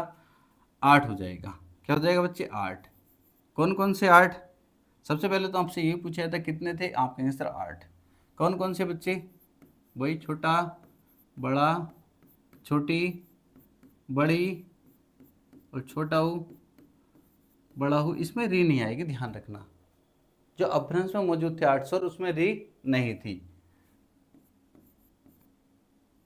ए और आई, ठीक है। इस तरीके से कितने हो गए बच्चे? 2, 2 4, 2 6 और 2 8। क्लियर है? आपके आंसर बिल्कुल क्लियर है। यहाँ तक कोई दिक्कत किसी बच्चे को नहीं होनी चाहिए। तो बच्चे आपको ये पता होना चाहिए, सॉरी बच्चे ध्यान रखेंगे ये ए नहीं है बच्चे, इसको ध्यान करेंगे, यहाँ पर है ओ। ठीक है, तो कितने अपभ्रंश में कितने स्वर मौजूद थे? आपके आंसर 8 स्वर मौजूद थे। 8 का बच्चे आपको पता होना चाहिए। क्लियर है? क्योंकि क्वेश्चन बन सकता है अपभ्रंश में कौन सा स्वर मौजूद था, तो आपको 8 के बारे में पता होना चाहिए। ठीक है, अगर हम बच्चे बात करें स्त्रीलिंग वर्ण की, किसकी? स्त्रीलिंग वर्ण कौन से होते हैं? ये क्वेश्चन पूछा गया था यूपी पुलिस में। स्त्रीलिंग वर्ण की अगर हम बात करेंगे तो आप बता रहे होंगे सर दोनों ई इसमें आएंगी, दोनों ई इसमें आनी है और री आना है। ठीक है, दोनों ई इसमें आएंगी और री इसके साथ आना है। स्त्रीलिंग वर्ण कितने बच्चे? 3 हैं। ठीक है, याद रखेंगे, आपके आंसर बिल्कुल याद रहेंगे। उसके बाद बच्चे और क्वेश्चन कैसे बन सकता है? यहाँ से आपसे क्वेश्चन पूछ सकता है उदासीन स्वर, उदासीन स्वर या बच्चे इसको शहीद स्वर के नाम से भी जानते हैं। शहीद स्वर कौन सा है? शहीद स्वर। अगर आपसे उदासीन स्वर या शहीद स्वर पूछा जाए तो आप टिक कर रहे होंगे सर ये हमारा हो जाएगा ए। क्या हो जाएगा? ए हो जाएगा। बच्चे और आपसे क्वेश्चन बन सकता है अमात्रिक स्वर कौन सा, मतलब जिसकी मात्रा नहीं होती। अमात्रिक स्वर पूछा जाए तब भी आप इसको ही टिक कर रहे होंगे, अमात्रिक स्वर। ठीक है बच्चे, यहाँ तक कोई दिक्कत किसी बच्चे को नहीं होनी चाहिए। अमात्रिक स्वर भी हम किसके साथ जाएंगे? इसके साथ हम जाने वाले हैं। क्लियर? यहाँ तक आपके आंसर बिल्कुल क्लियर है। अब बच्चे बात कर लेते हैं इसके भेद की। किसकी? बच्चे इसके भेद की बात कर लेते हैं।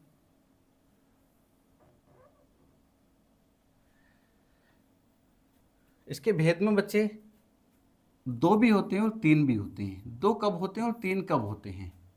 बच्चे अगर आपसे पूछा जाए मात्रा के आधार पर, मात्रा के आधार पर,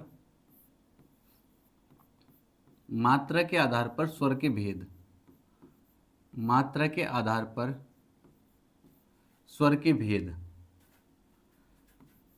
स्वर के भेद, या बच्चे आपसे पूछे उत्पत्ति के आधार पर, उत्पत्ति के आधार पर स्वर के भेद,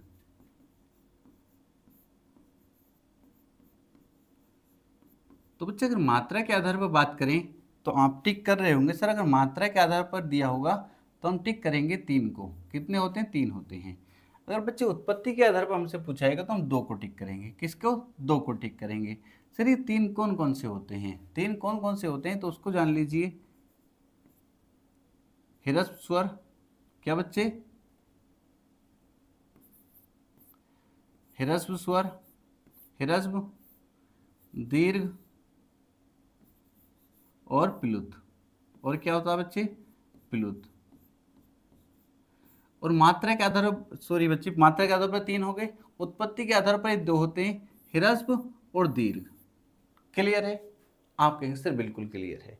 अगर इसकी मात्राएं बात करें, स्वर की मात्राएं कितनी होती हैं, तो आप स्वर की मात्राएं अगर आपसे पूछे तो आप 10 को टिक करेंगे। कितनी होती है मात्राएं? 10 होती हैं। क्योंकि अभी मैंने आपको बताया है ये बच्चे एस स्वर जो होता है इसकी कोई मात्रा नहीं होती। एस स्वर जो होता है इसकी कोई मात्रा नहीं होती। अगर आपसे पूछे स्वर की मात्राएं कितनी होती है तो आप 10 को टिक कर रहे होंगे। यहाँ तक बिल्कुल क्लियर? कोई किसी बच्चे को दिक्कत नहीं होनी चाहिए। बच्चे बस इतनी सी बात कहूँगा, आपको वीडियो अच्छा लगता है, आपको लगता है इतने आपने पेड कोर्स पढ़े होंगे, अगर सबसे बेस्ट आपको लगता है, मैं तभी कहूँगा कि वीडियो को लाइक जरूर करना और ज़्यादा से ज़्यादा जितना हो सकता है शेयर करना, ठीक है? क्योंकि आप सभी जानते हैं हमारा परिवार अभी 15-16 हज़ार बच्चों का है। आपको ये मिलियंस में लेके जाना है और तभी ये परिवार इतने मिलियंस में जा पाएगा जब आप बच्चे सपोर्ट करेंगे, ठीक है? तो ज़्यादा से ज़्यादा जो भी आपके परिवार में, रिश्तेदारी में पढ़ने वाले बच्चे, यूपी पुलिस, यूपीएससी की तैयारी करने वाले, तो हर बच्चे के पास ये वीडियो पहुंच जाना चाहिए, ठीक है? मुझे कहने की जरूरत नहीं पड़नी चाहिए। अब बच्चे बात करेंगे, अब इसके भेद की बात कर लेते हैं। हेडिंग लगा देंगे बच्चे अब स्वर के भेद, ठीक है? बच्चे हेडिंग लगा देंगे स्वर के भेद।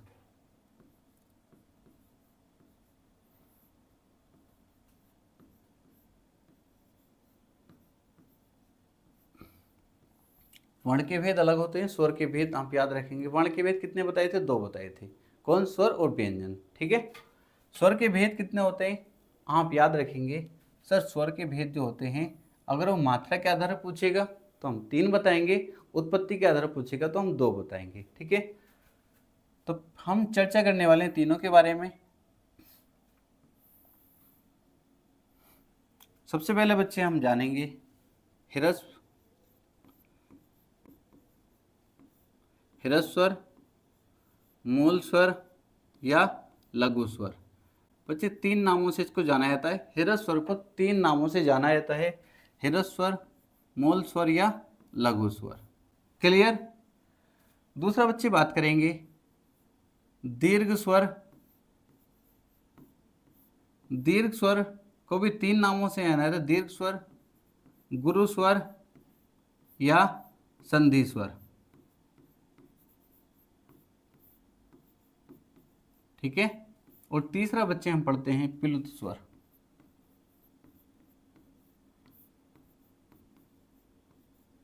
ठीक है? प्लुत स्वर।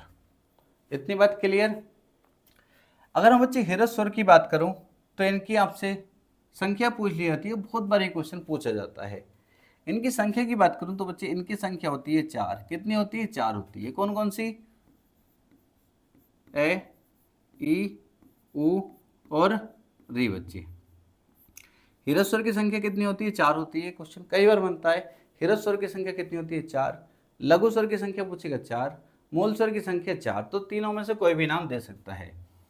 अगर दीर्घ स्वर, गुरु स्वर, संधि स्वर की बात करो तो आप इसकी संख्या बता रहे होंगे 7 होती है। कितनी होती है? 7 होती है। कौन कौन सी?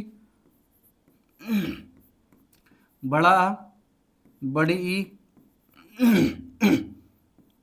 बड़ा ओ, ए, ओ और औ। बच्चे कितनी हो गई बच्चे? 7 हो गई। क्लियर है? आपका आंसर बिल्कुल क्लियर है। अब यहाँ से भी, क्योंकि आपने UP triple S C video का एग्जाम दिया होगा तो उसमें भी बच्चे यहाँ से भी क्वेश्चन बना दिया था, इनको भी बांटा था, इनको भी बांट दिया था। तो इनको भी 2 भागों में बांटेंगे। क्वेश्चन कहीं से भी बन सकता है, मैंने कहा कुछ भी हम नहीं छोड़ेंगे, ठीक है? इनको बच्चे एक तो सजातीय स्वर, सजातीय स्वर जिसको मूल दीर्घ स्वर भी कहते हैं, क्वेश्चन बन जाता मूल दीर्घ स्वर कौन सा है।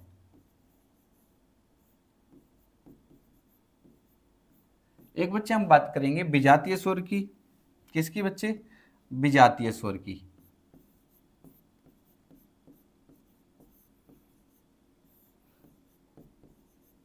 जिसको हम संयुक्त स्वर के नाम से भी जानेंगे, संयुक्त स्वर। ठीक है, सजातीय स्वर, विजातीय स्वर। ठीक है, सजातीय स्वर नाम से क्लियर है, सजातीय मतलब सेम जाति। विजातीय स्वर नाम से क्लियर है, विषम जाति मतलब अपोजिट जाति, अलग अलग जाति। ठीक है, सजातीय मतलब एक ही जाति। सजातीय स्वर को और मूल दीर्घ स्वर के नाम से भी जानते हैं, और विजातीय स्वर को मिश्रित स्वर भी कहते हैं और संयुक्त स्वर भी कहते हैं।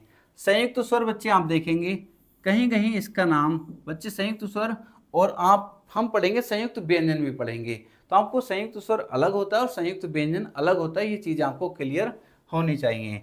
अब बात कर लेंगे बच्चे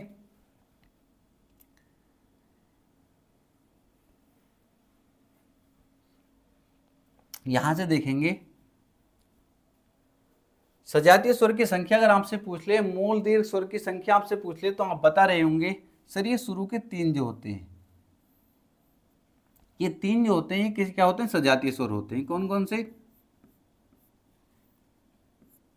आ, ई और उ।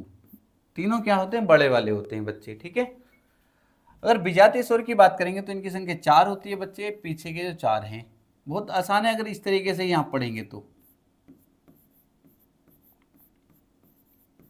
ओ और औ। क्लियर? बिल्कुल क्लियर है, यहां तक किसी बच्चे को कोई दिक्कत नहीं होनी चाहिए।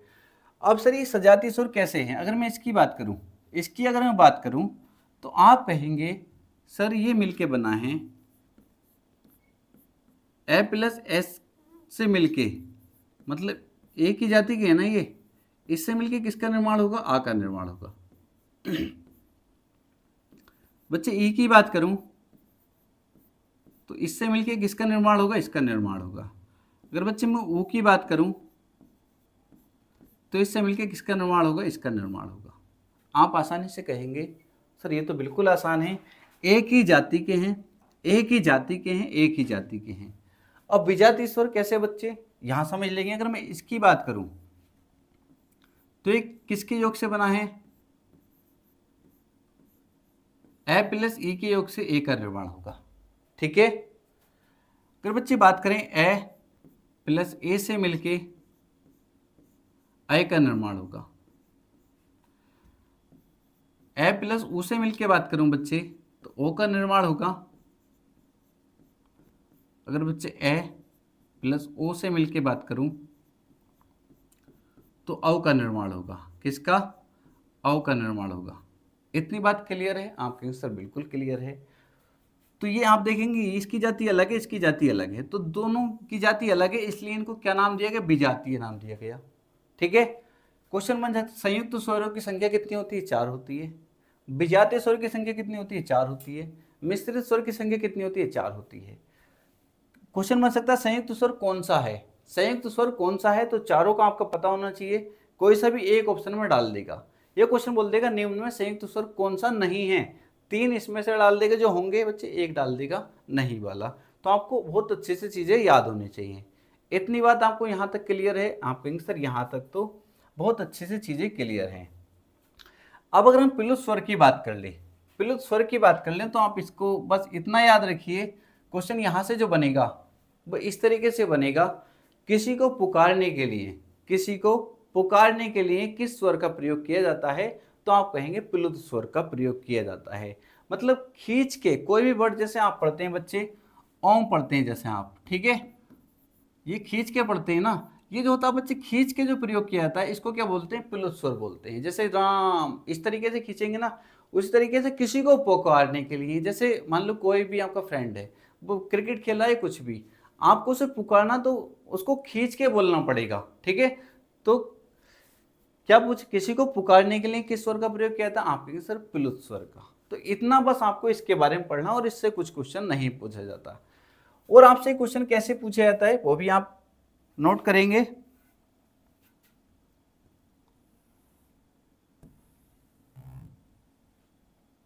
बच्चे आपसे पूछा जा सकता है एक मात्रिक स्वर, ये आपको पता होना चाहिए। क्या पूछा? एक मात्रिक स्वर।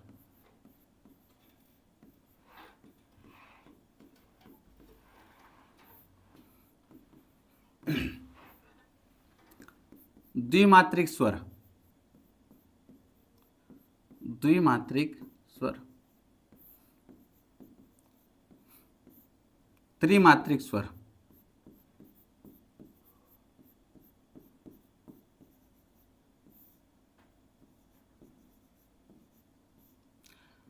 अगर एक मात्रिक की बात करूं बच्चे तो आपको पता होना चाहिए ह्रस्व स्वर। ह्रस्व स्वर को ह्रस्व स्वर, लघु स्वर या मूल स्वर, ह्रस्व स्वर को एक मात्रिक स्वर भी कहते हैं। क्वेश्चन बन सकता है एक मात्रिक स्वर किसे कहते हैं, ह्रस्व स्वर या दीर्घ स्वर या प्लुत स्वर, इस तरीके से ऑप्शन देगा वो आपको। अगर द्विमात्रिक स्वर की बात करूं तो दीर्घ स्वर को हम द्विमात्रिक स्वर कहते हैं, ठीक है। अगर त्रिमात्रिक स्वर की बात करूं तो इसको बच्चे प्लुत स्वर को हम त्रिमात्रिक स्वर कहते हैं। किसको बच्चे? प्लुत स्वर को।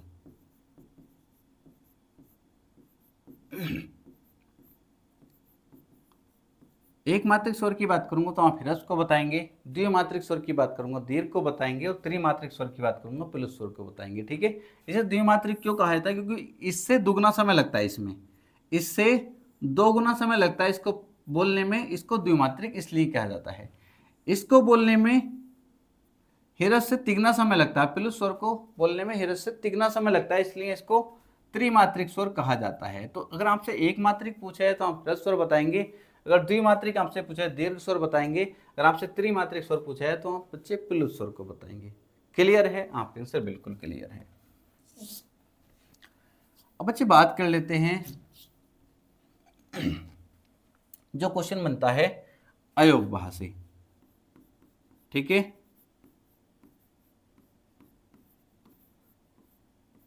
अयोगवाह क्या होते हैं, ठीक है। अब जहां डेफिनेशन लिखवाने की जरूरत है तो वहां मैं जरूर लिखवाऊंगा, जहां से क्वेश्चन बनने के चांस है और डेफिनेशन से भी क्वेश्चन बन सकता है वहां जरूर लिखवाऊंगा।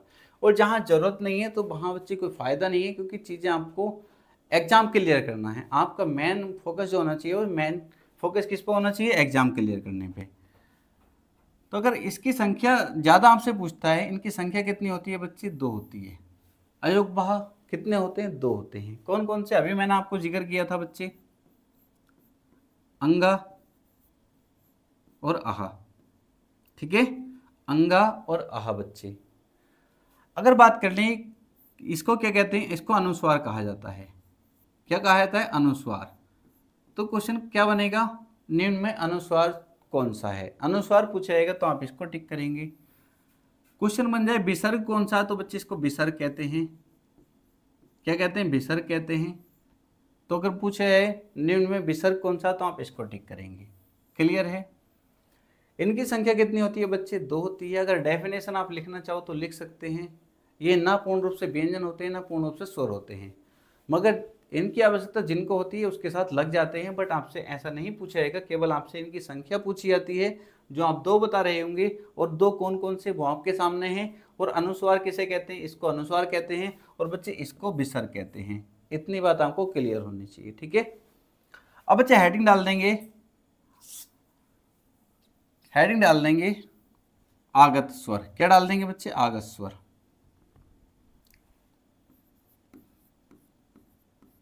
आगत स्वर।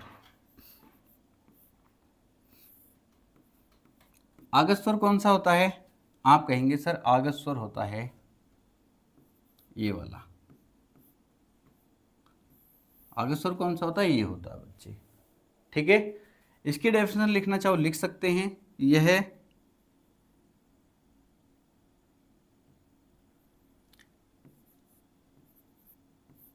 अंग्रेजी भाषा का है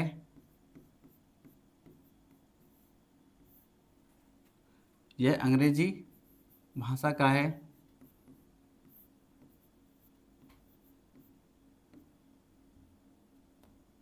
यह अंग्रेजी भाषा का है जिसे हिंदी में ग्रहण कर लिया गया है।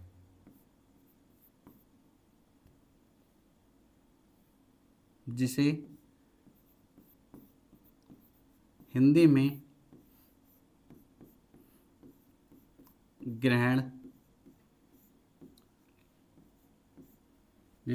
में ग्रहण कर लिया गया है। इसका प्रयोग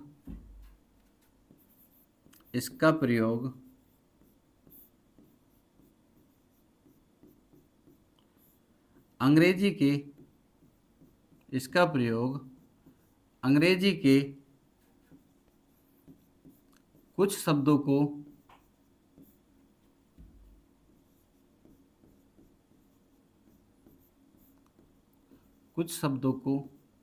हिंदी में लिखने के लिए किया जाता है। कुछ शब्दों को हिंदी में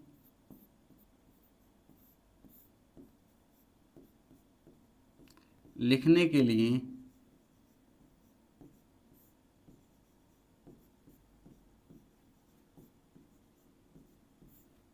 किया जाता है।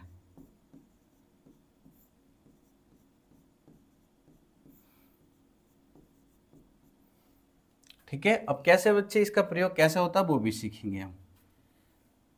इसका प्रयोग कैसे किया जाता है वो हमें पता होना चाहिए। जैसे बच्चे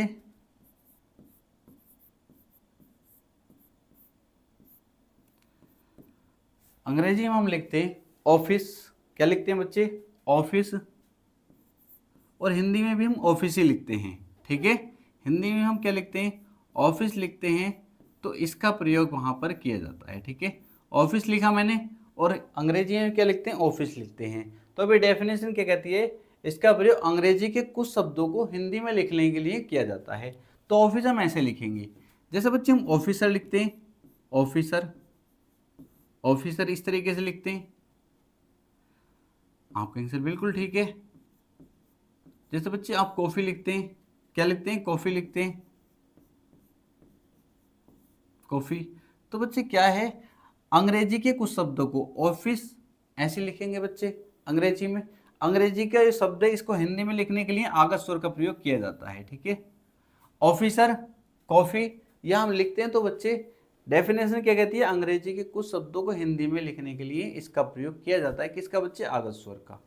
यहाँ तक चीजें क्लियर हैं? आपके आंसर बिल्कुल क्लियर हैं।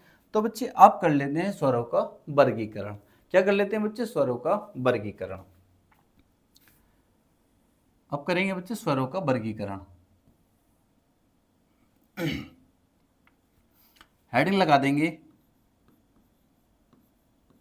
स्वरों का वर्गीकरण।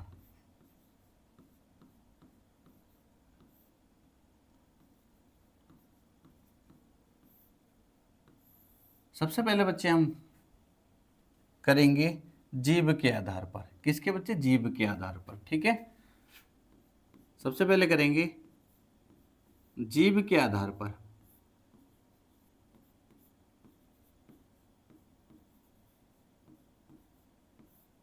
जीव के आधार पर स्वरों का वर्गीकरण। जीव के आधार पर आपसे पूछा है जीव के आधार पर स्वरों को कितने भागों में बांटा गया है, तो आप बताएंगे सर 3 भागों में बांटा गया है। ठीक है, जीव के आधार पर स्वरों का वर्गीकरण कितने बच्चे? 3 प्रकार से किया गया है। तो क्वेश्चन अगर आपसे बनेगा तो आप बताएंगे सर जीव के आधार पर स्वरों को 3 भागों में बांटा गया है। जीव के आधार पर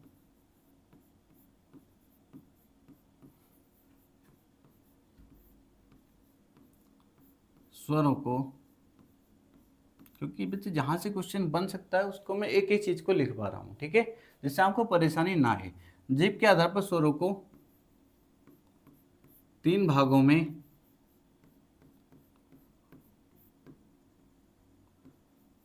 बांटा गया है।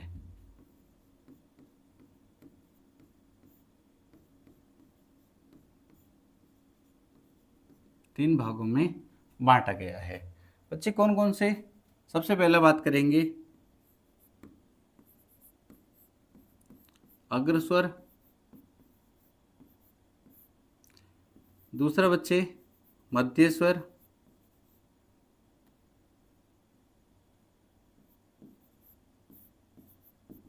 मध्यस्वर, और तीसरा बच्चे पश्चस्वर।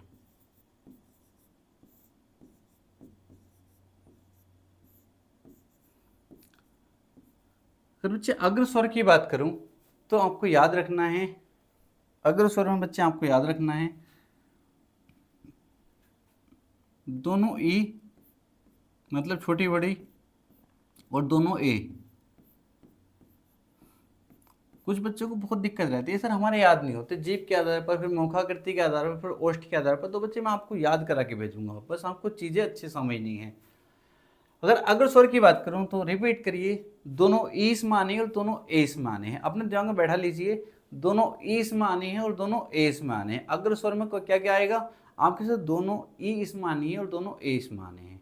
क्लियर है इतनी बात? अगर नहीं याद हो रहे बच्चे, पहली बात तो याद हो जाएंगे। अगर इतना याद नहीं हो रहा तो एक पेपर पे लिखिए, अभी बच्चे जहाँ पढ़ रहे हैं वहीं बच्चे एक पेपर उठाइए और उसको लिख लीजिए। एक छोटे से पेपर पे लिखिए और पेपर को जेब में डाल लीजिए। आप दिन में 4 से 5 बार देखेंगे, कहीं भी आप खड़े हो जाते हैं तो बच्चे एक बार आप देख लेंगे, क्योंकि टाइम ख़राब करने से कोई फ़ायदा नहीं है। अगर आपको एग्ज़ाम निकालना है तो चीज़ें, आपको कहीं भी जा रहे हो, कहीं बिजी हो, तब भी आपके पास कुछ ना कुछ होना चाहिए पढ़ने के लिए। तो आप एक बार देखेंगे तो आपकी चीज़ें याद हो जाएंगी। अग्रस्वर में आप एक बार और अपने दोस्त से कहेंगे, दोनों ई और दोनों ए अग्रस्वर में आते हैं। बस केवल इतना आपको याद रखना है, जीभ के आधार पर आपके सारे याद हो जाएंगे। आप कहेंगे सर कैसे?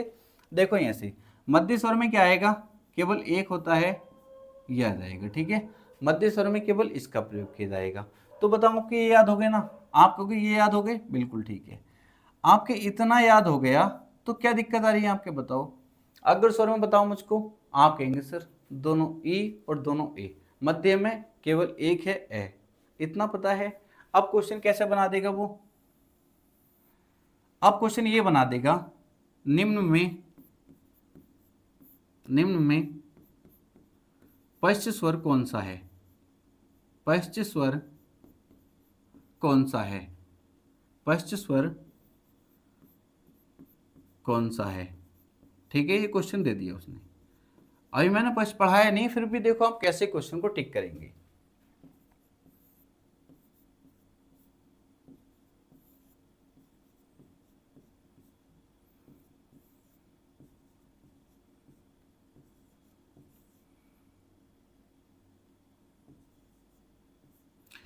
यह आपके सामने ऑप्शन है। ठीक है, ऑप्शन आपको दिख रहे होंगे, ये 4 ऑप्शन हैं, ए, आ, ए और ई।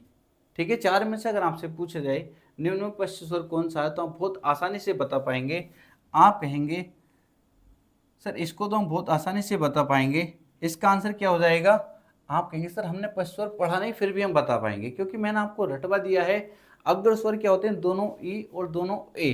तो दोनों ई और दोनों ए, ये तो खत्म कर दो बच्चों इसको, तो ये तो अग्र में आएंगे। ठीक है, ये तो खत्म कर दिया, बिल्कुल ठीक है। मध्य आपको याद है सर, ये मध्य होता है, तो एक ही ऑप्शन बच जाता है ना आपके, सर बिल्कुल ठीक है। तो इस तरीके से आपको स्मार्ट वर्क करना है, हार्ड वर्क ज़्यादा मत करिए, क्योंकि जहाँ स्मार्ट वर्क से काम चल रहा है वहाँ पे हार्ड वर्क करने से कोई फायदा नहीं है। तो आपसे यही कहूँगा, अगर आप पश्च स्वर को याद नहीं भी करेंगे तब भी कोई दिक्कत नहीं है, पश्च स्वर को आप याद ना भी करें तब भी कोई दिक्कत नहीं है। अगर यहाँ से क्वेश्चन पूछा जाएगा तो आप सही करके आएंगे, बस आपको तरीका पता होना चाहिए। इसका आंसर क्या हो जाएगा बच्चे, आ हो जाएगा। ठीक है, फिर मैं आपको लिखवा देता हूं, कम से कम लिखे तो आपके नोट्स अच्छे तरीके से प्रॉपर तैयार होने चाहिए।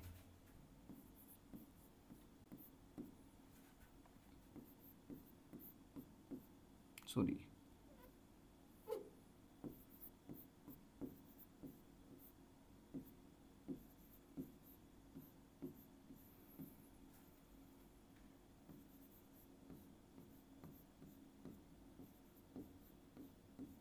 ये बच्चे आपको पता होना चाहिए। ठीक है, ये आपको पता होना चाहिए जो आप ऑप्शन से कर सकते हैं। ठीक है, अगर आपको ये क्लियर है, अग्रस्वर में आप कहेंगे सर दोनों ई इसमें आने हैं और दोनों ए इसमें आने हैं, अग्रस्वर हो गया।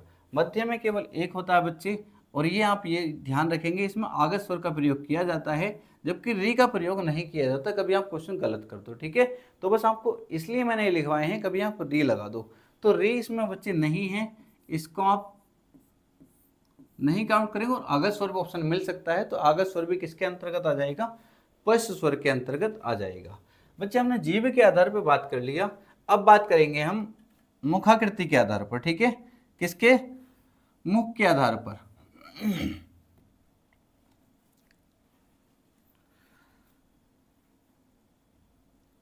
मुखाकृति के आधार पर स्वरों का वर्गीकरण।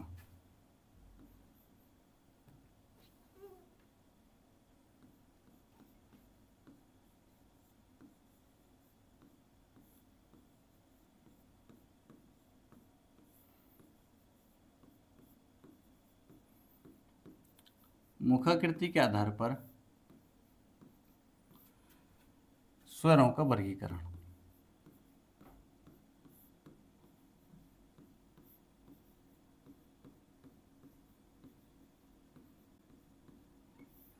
अगर आपसे क्वेश्चन पूछा है मुखाकृति के आधार पर स्वरों का वर्गीकरण कितने प्रकार से किया जाता है, तो आप कहेंगे सर मुखाकृति के आधार पर स्वरों का वर्गीकरण कितने बच्चे, 4।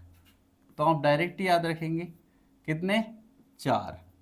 मुखाकृति के आधार पर स्वरों कितने भागों में बांटा गया, आपसे क्वेश्चन पूछा है मुखाकृति के आधार पर स्वरों कितने भागों में बांटा गया, तो आप कहेंगे सर 4 भागों में बांटा गया है, ठीक है।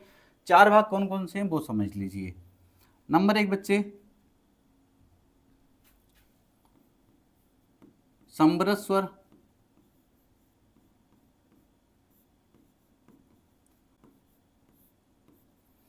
नंबर 2 अर्ध समृत,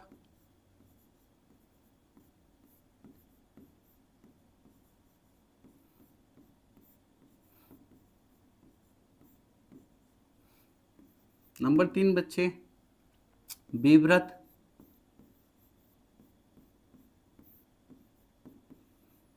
और नंबर 4 बच्चे अर्धविव्रत।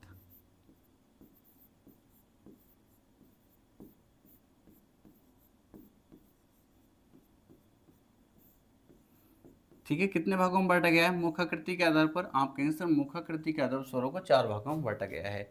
कौन कौन से वो भी आपको पता होना चाहिए, क्योंकि क्वेश्चन किसी तरीके से बन सकता है। अगर हम समृत स्वर की बात करें तो बच्चे आपके जीभ के आधार पर बहुत अच्छे से याद हो गए। अब सर ये कैसे याद होंगे, बच्चे आप जानते हैं सबसे पहले जो मैंने चैनल शुरू किया था, आप देखेंगे तो मैंने 2018 से चैनल शुरू कर दिया था, ठीक है। उसके बाद बच्चे मैंने एक बार आपको हिंदी पढ़ाई थी, उसके बाद अदर चैनल वाले जिनके मिलियंस ऑफ सब्सक्राइबर हैं उन्होंने हिंदी पढ़ाई, ठीक है।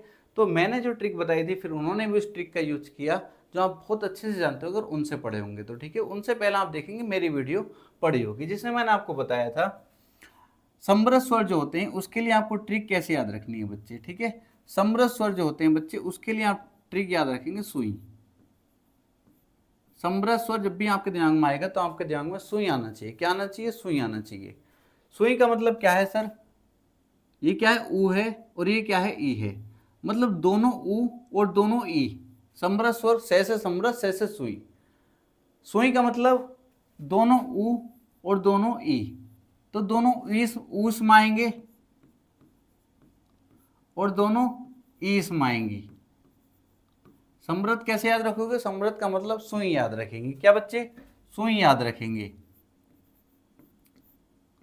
दोनों ऊ और दोनों ई, इतना याद रखेंगे आपके सर, बिल्कुल। अब ये देखेंगे अर्ध समृत है, क्या है, अर्ध समृत है, मतलब समृत इसके आगे क्या लगता है, अर्ध समृत मतलब आधी सुई। अब कोई है किसी के, ये क्या था, पूरी सुई थी, यहाँ पर किसी के आधी सुई चुबाते हो, इस तरीके से बस आपको चीजें याद होनी चाहिए, ठीक है। किसी के आधी सुई चुबाओगे तो वो क्या कहेगा आपसे, वो कहेगा, एक चुबा कर देख लेना आपके किसी फ्रेंड के, अगर आपको प्रयोग करना तो वो कहेगा ओए। क्या कहेगा, ओए। तो ओ और ए, ओ और ए आपको इस तरीके से याद हो जाएगा। क्लियर बच्चे, आपके से बिल्कुल क्लियर है। विव्रत में केवल एक का प्रयोग किया जाता है, आ का। मैं कहूंगा बस आप इतना याद रखिए, इसको अगर अर्धविव्रत याद नहीं कोई दिक्कत नहीं है, आराम से कराएंगे आप क्वेश्चन। कैसे कराएंगे, क्वेश्चन बन सकता है, मैंने अभी पढ़ाया नहीं है अर्धविव्रत, फ्री में क्वेश्चन पूछ लेता हूं। निम्न में अर्धविव्रत स्वर है, अर्धविव्रत स्वर है। 4 ऑप्शन हैं।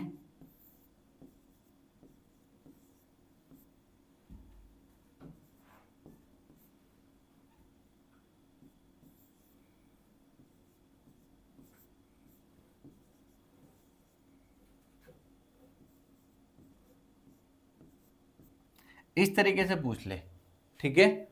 तो क्या आप बता पाएंगे? आप कहेंगे सर हमारे तो इतना याद है, हमने ये याद भी नहीं करा। अर्धविव्रत तो कैसे बता पाएंगे? मैंने कहा बच्चे इतना याद करा ना, बिल्कुल ठीक है।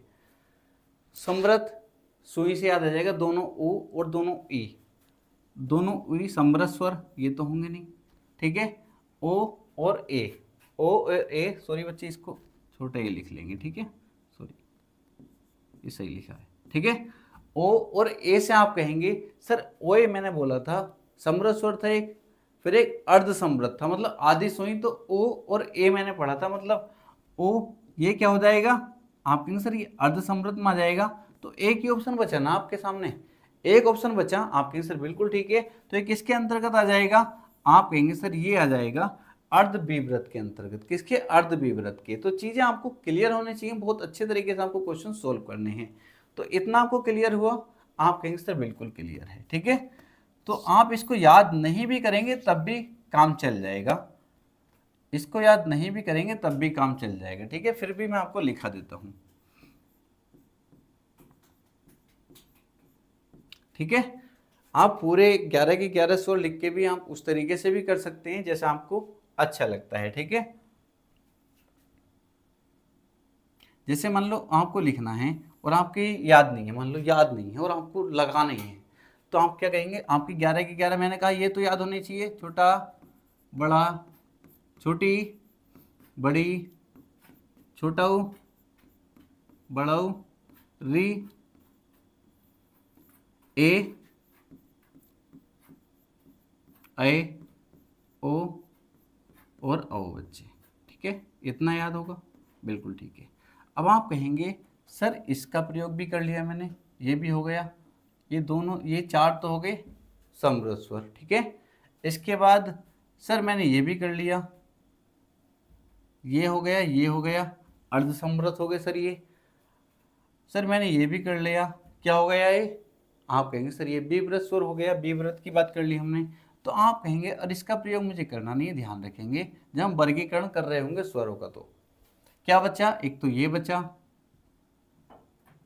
ठीक है, और क्या बचा? आप कहेंगे सर ये बचा, और क्या बचा? आप कहेंगे सर ये बचा, और क्या? आप कहेंगे सर आगत स्वर, ये भी हमें याद रखना है, ठीक है। तो इस तरीके से बच्चे हम इनका वर्गीकरण आसानी से कर सकते हैं। इतनी चीजें क्लियर हो गई? आप कहेंगे सर बिल्कुल क्लियर हो गई। अब हमारा लास्ट रह जाता बच्चे ओष्ठ के आधार पर। क्या रह जाता बच्चे? ओष्ठ के आधार पर, और हमारा फिर स्वर कंप्लीट हो जाता है, ठीक है। अब हम बांटेंगे ओष्ठ के आधार पर स्वरों का वर्गीकरण।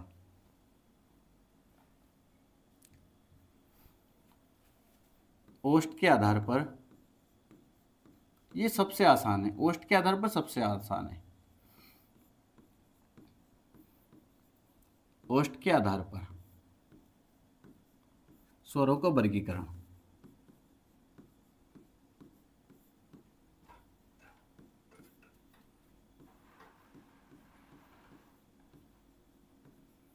अब हमसे क्वेश्चन पूछा जाए ओष्ठ के आधार पर स्वरों को कितने भागों में बांटा गया है, तो आप बताएंगे सर 2।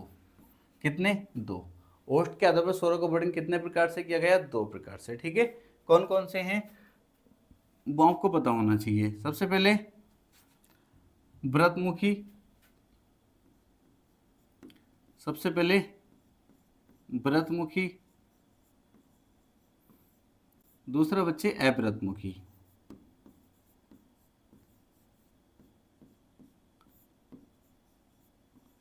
आपके इनकी डेफिनेशन लिखाने की जरूरत है बच्चे? नहीं, क्योंकि डेफिनेशन से पहली बात क्वेश्चन नहीं पूछा जाएगा, क्वेश्चन पूछा जाएगा फिर भी आप आसानी से बता देंगे। सर व्रतमुखी, जिसमें जिनको बोलते समय होठ व्रत बनाएंगे उनको व्रतमुखी, और जिनको बोलते समय होठ व्रत नहीं बनाएंगे उनको अव्रतमुखी। तो ये तो बच्चे नॉर्मली आप जब क्वेश्चन को पढ़ेंगे तब भी अगर ऐसे क्वेश्चन पूछे जाते हैं तो उनके आंसर आसानी से बता पाएंगे, ठीक है। व्रतमुखी अगर बात करूं पहली बात मैं बात ही नहीं करता, इनके लिखता नहीं हूँ, मैं डायरेक्ट आपसे क्वेश्चन पूछ लेता हूँ। मान लो क्वेश्चन पूछा गया, मान लो आपको पता नहीं है फिर भी क्वेश्चन पूछा गया और आप पढ़ के नहीं गए, निम्न में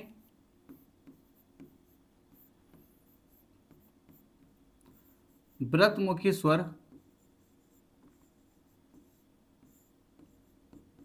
है, निम्न व्रतमुखी स्वर कौन सा है। ठीक है, 4 ऑप्शन वो इस तरीके से देगा।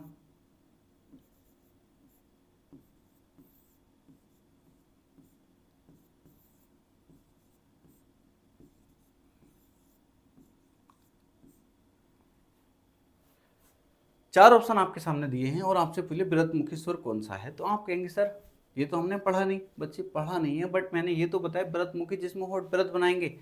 आप ई को बोल के देखें, जब ई ऑप्शन को पढ़ेंगे आप तभी इसको कट कर देंगे, सर ई बोलते समय तो मेरे होठ व्रत नहीं बना रहे। इसके बाद ए को पढ़ेंगे तो आप फिर कहेंगे सर इसको बोलते समय होठ व्रत नहीं बना रहे, बट जब ऊ को पढ़ेंगे तो आप ऊ पढ़ रहे होंगे तो बच्चे आपके होठ व्रत बना रहे होंगे, तो आप एकदम इसको टिक कर देंगे। क्या ये चीज़ लिखवाने की जरूरत थी? आपके आंसर बिल्कुल भी नहीं। तो बहुत आसान है बच्चे, व्रतमुखी और अव्रतमुखी तो आप नहीं भी पढ़ते तब भी आसानी से टिक कराते, बट बच्चे आपको नोट्स अच्छी तरीके से बनाने हैं, चीज़ें पता होनी चाहिए जिस वे में पढ़ के हमें एग्जाम देने जाना है। तो व्रतमुखी अगर बात करूं तो दोनों ऊ की बात कर लेंगे, इसी में आने वाले हैं। इसकी कोई ट्रिक की आपको जरूरत नहीं है, ठीक है, इसकी ट्रिक की आपको जरूरत नहीं है। ओ और औ, और जो शेष बच जाएंगे बच्चे वो अव्रतमुखी में आ जाएंगे, जो शेष बच जाएंगे वो अव्रतमुखी में आ जाएंगे। शेष क्या बच जाएंगे वो हम बहुत अच्छे से जानते हैं।